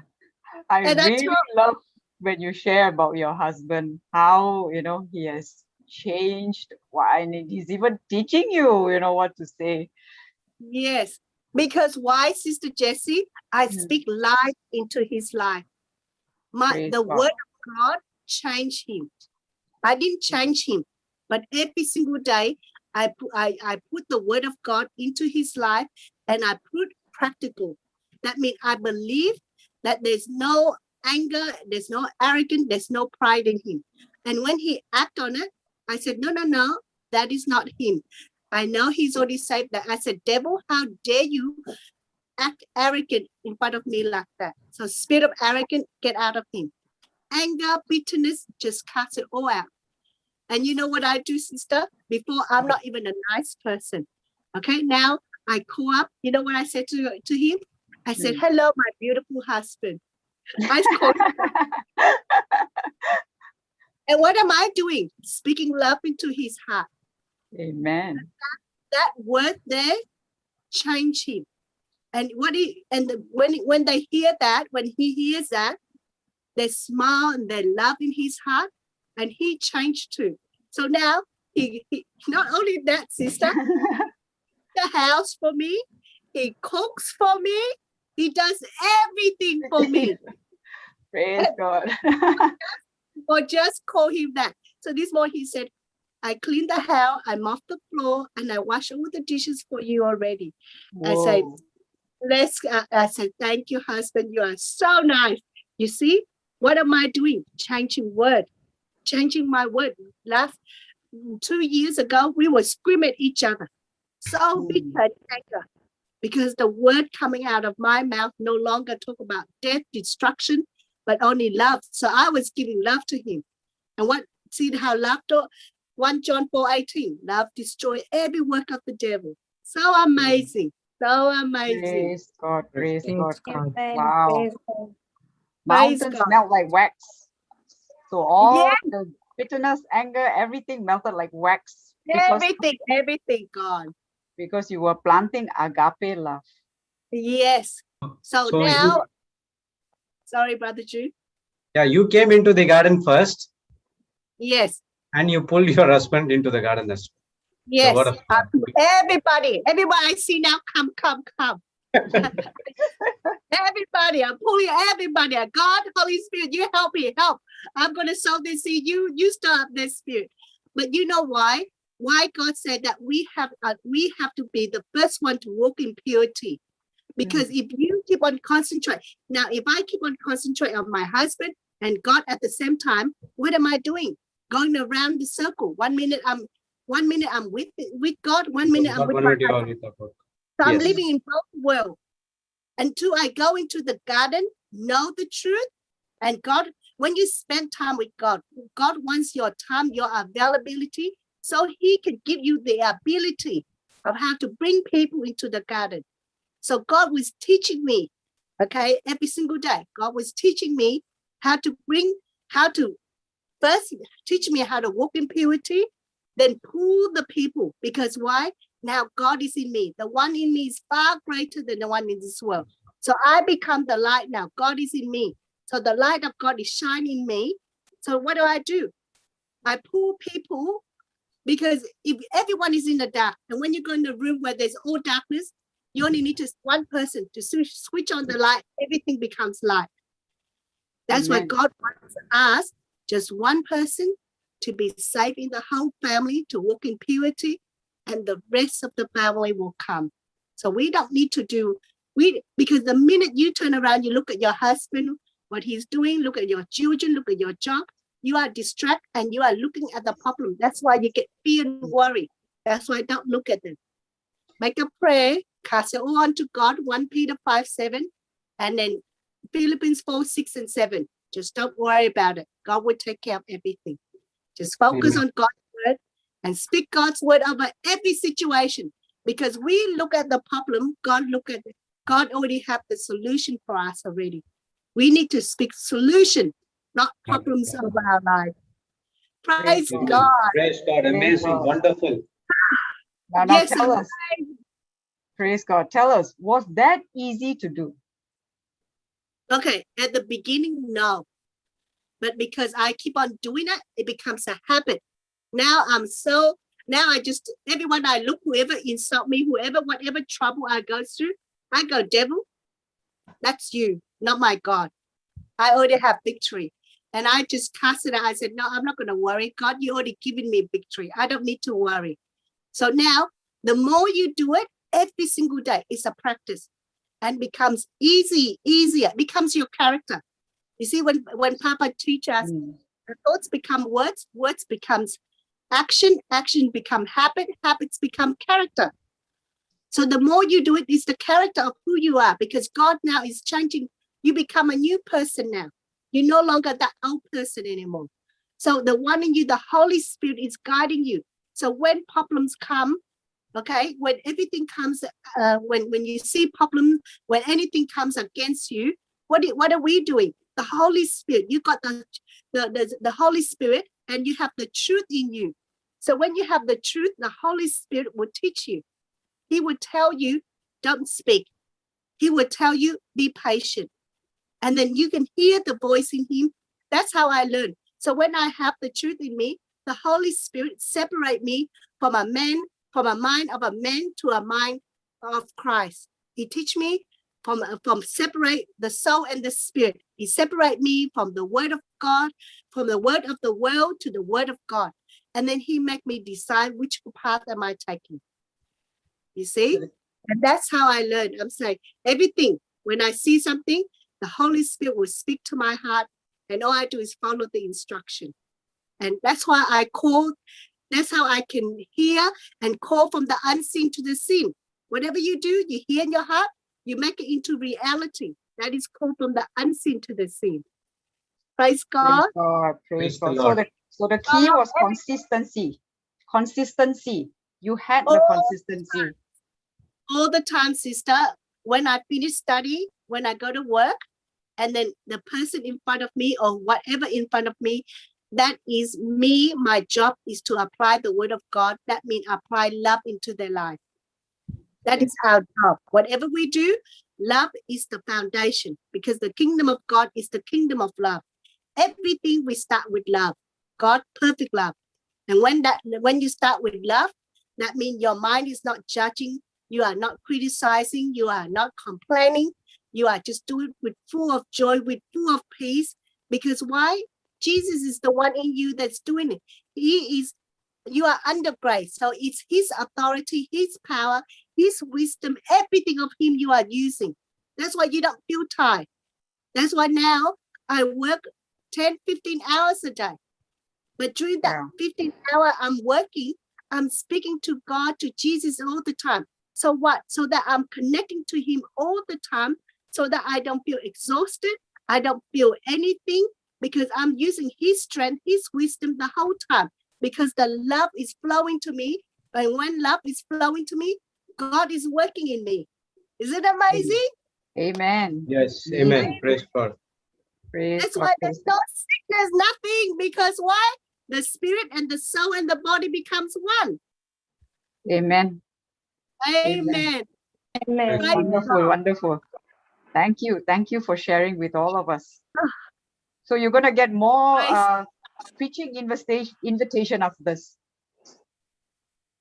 said, oh yes, God already make a way. I don't need to worry. I said, God, you know, and the other day I said, God, what would you like?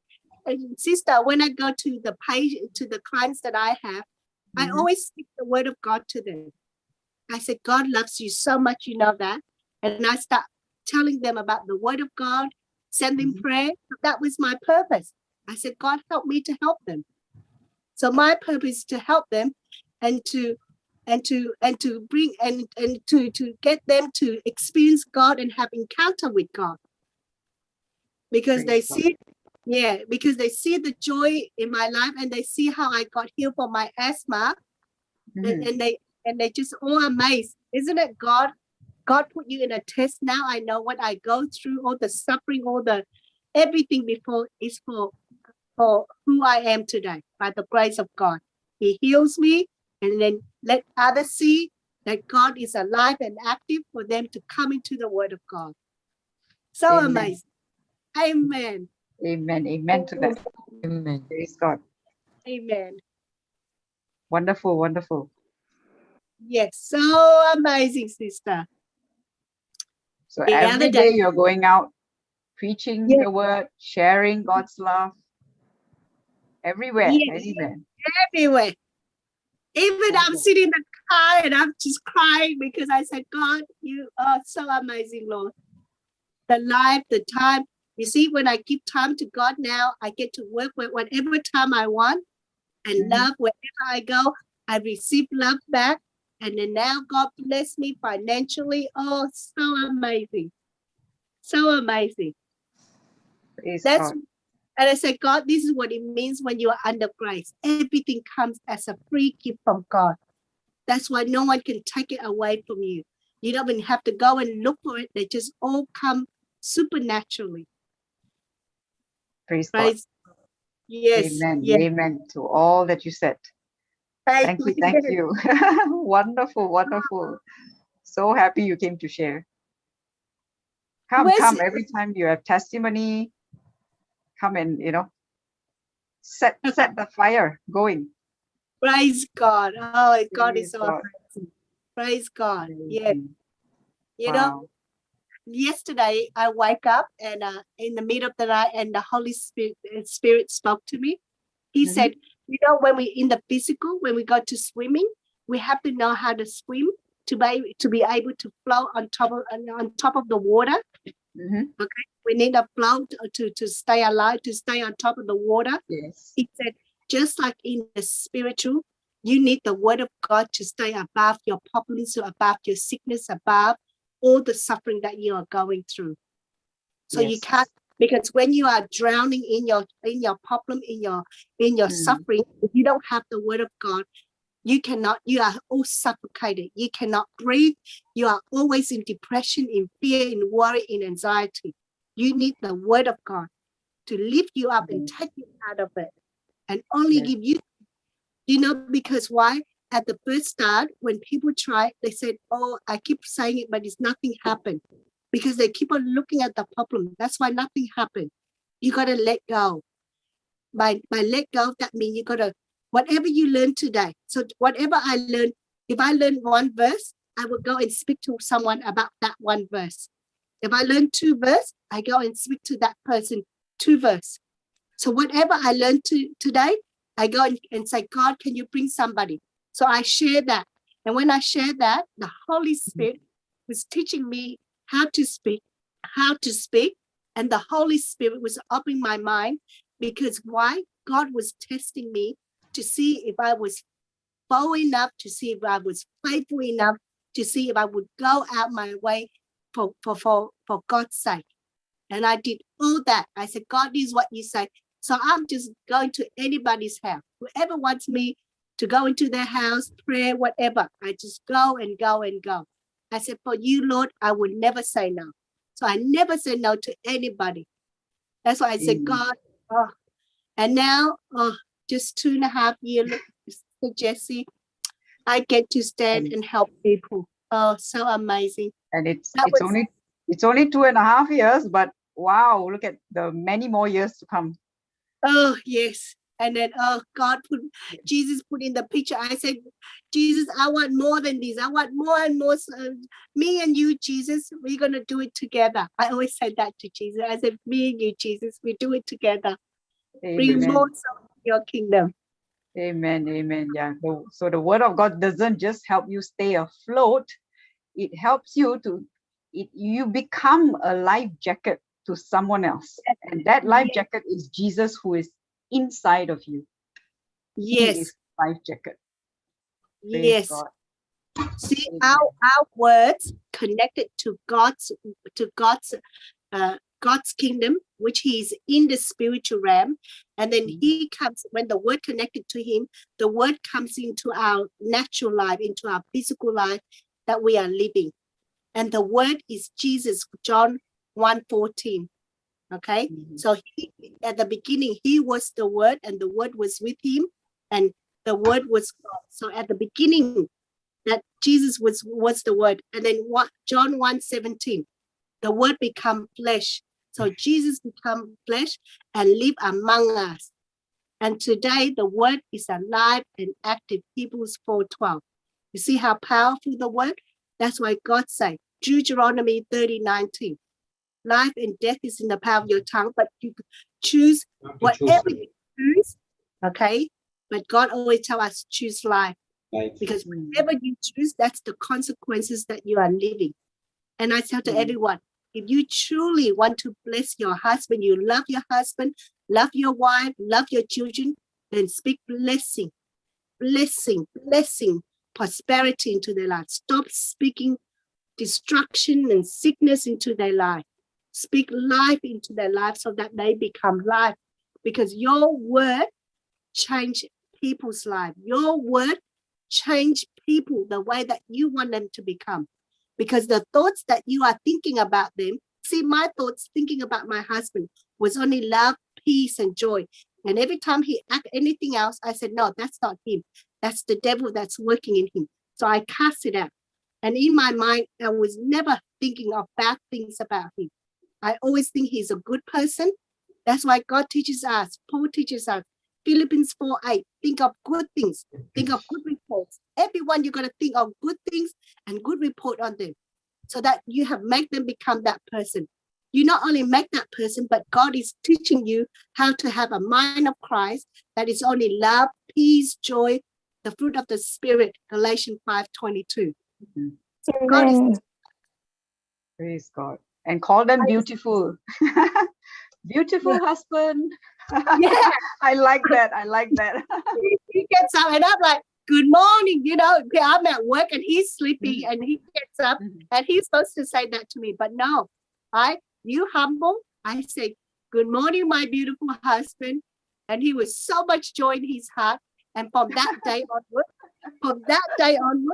there was so much joy and so much love. And now do the washing, the cleaning, the cooking, everything. You see what love does? Amen. Praise God. Wonderful. Wonderful. And only the word that I speak. And only because why? In my heart's full of joy, full of love. And when they see that, they will attach to you and they want to speak.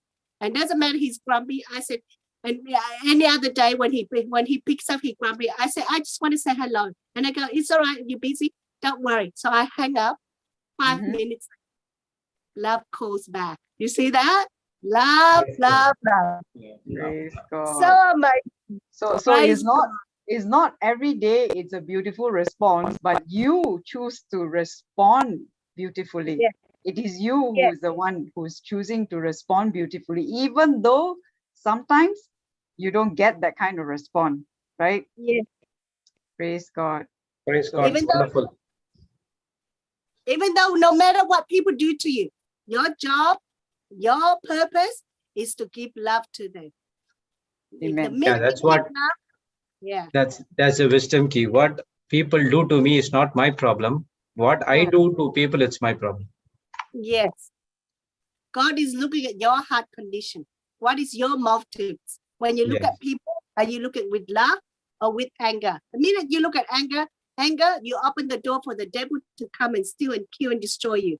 The minute you look in love, God will come and give you abundantly, exceedingly beyond what you ask or think of. So you choose. You Amen. choose. Yes. Praise Praise God. Wonderful. Thank you. Oh. Praise God. Praise Wonderful. God. Praise God. Praise God. Sister Jessie, do you have Malaysia class today? Yes, in half an hour's time. So do you want to, because you need, yeah. Yes, Sister and Jocelyn was now busy. Sister Samantha has lighted the end of the meeting. It was an awesome testimony. Amen. Sister, now it's your time to make a prayer for everyone. Yes, for all of us. Sister Jessie, on Monday night, no Papa and no Sister Jocelyn. Monday night? No, they are there. They started with Papa since he is in US and he wants to get some time to sleep, so that from 3 o'clock he has back-to-back meeting. 3 o'clock to 5:30 there's one meeting. The 5:30 to 6:30 he has another meeting. 7 o'clock he has to start Marathi, and then so he needs some time to sleep. Okay. Oh, he was there at the beginning. Oh, you mean you was didn't there. hear? You didn't hear earlier on? No, I came in late. Ah, Yes. oh yeah, And because I it's night time came for in. you. Yes. He I was came here in. till 1 o'clock. Yes. You are 5.5 hours behind, right? In us. 5.5 hours before. I'm 1 day forward in US. So we are 1 day ahead. Okay. It's 8 o'clock at night for you now, right? Yes. Yeah, so it's night time for her when it's evening for us. So yeah, there's a difference. Papa came, he came earlier. Then Sister Jocelyn was also there. Yeah. Praise So God. they were there. Okay. Maybe at the time you join, Praise they have, yeah. Praise God. Praise God. I always in the YouTube, but I kept like, and I saw Sister Jessie, Mother Jude. I said, I'm gonna come in. Come. You're most welcome to come anytime. Everyone know. can come in. Don't have to see, just jump in. Jump into the class. Jump into the Praise class. God. Yes, I haven't seen Papa for so long. I haven't spoken. Yeah, it's more than a year now. Yes, Papa has been, every day he's doing the praise and worship song, and that does take up It's so a lot of, yes, isn't it? Oh, God, amazing. it's so amazing. God never, it's just so amazing. God, everything is so amazing and possible for God. And yes, and he's full of surprises. Yes, Full of surprises. Full. Yes, full of surprises. Amen. Praise God. Amen. God. Okay, I'll make a. Would you like to make a prayer? Yeah. Yes. Okay, Lord, we thank you. We come to you. We praise you. We glorify you. We honor you, Lord. We thank you for everything you have done in our life, Lord. Thank you, Lord, that you have opened your secret kingdom into our life, Lord, and take us to all this secret, to all this amazing grace that you have poured to our heart, into our mind, and open our spiritual eye and our spiritual ear, Lord. Thank you, Lord, that we are the chosen one, Lord. Help us to be the light shine before men wherever we go, Lord.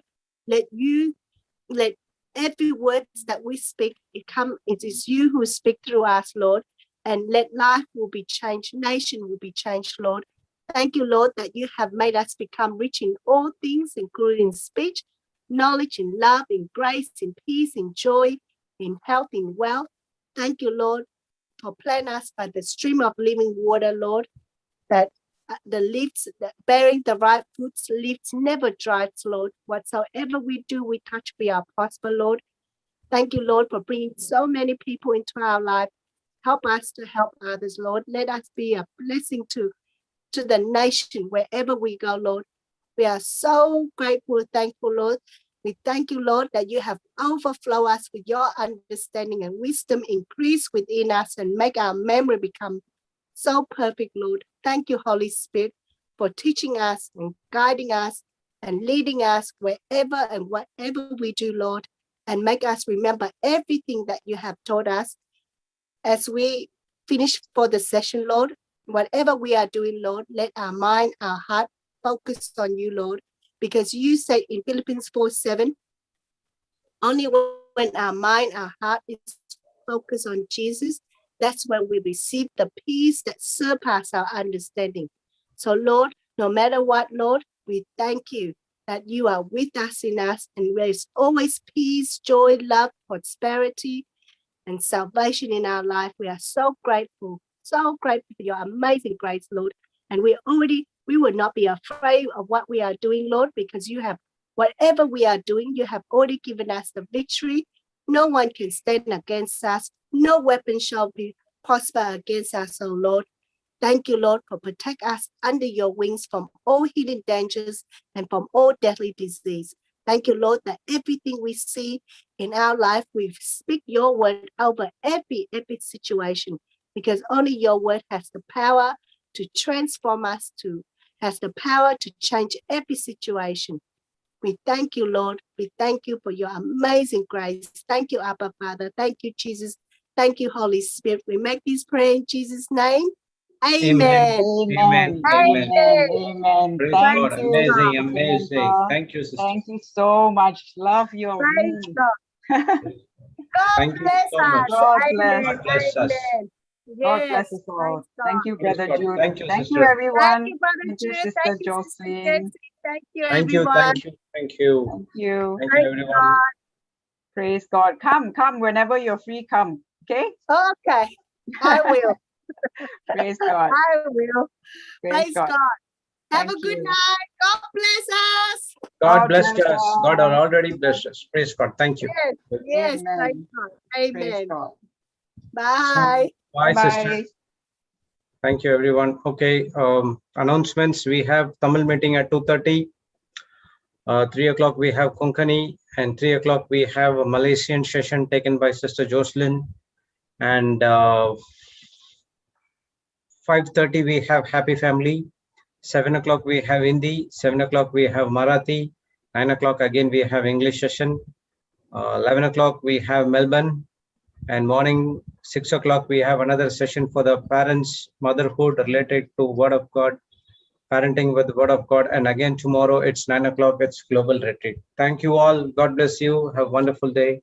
Meeting will be on for some time. You can copy the charts. Thank you.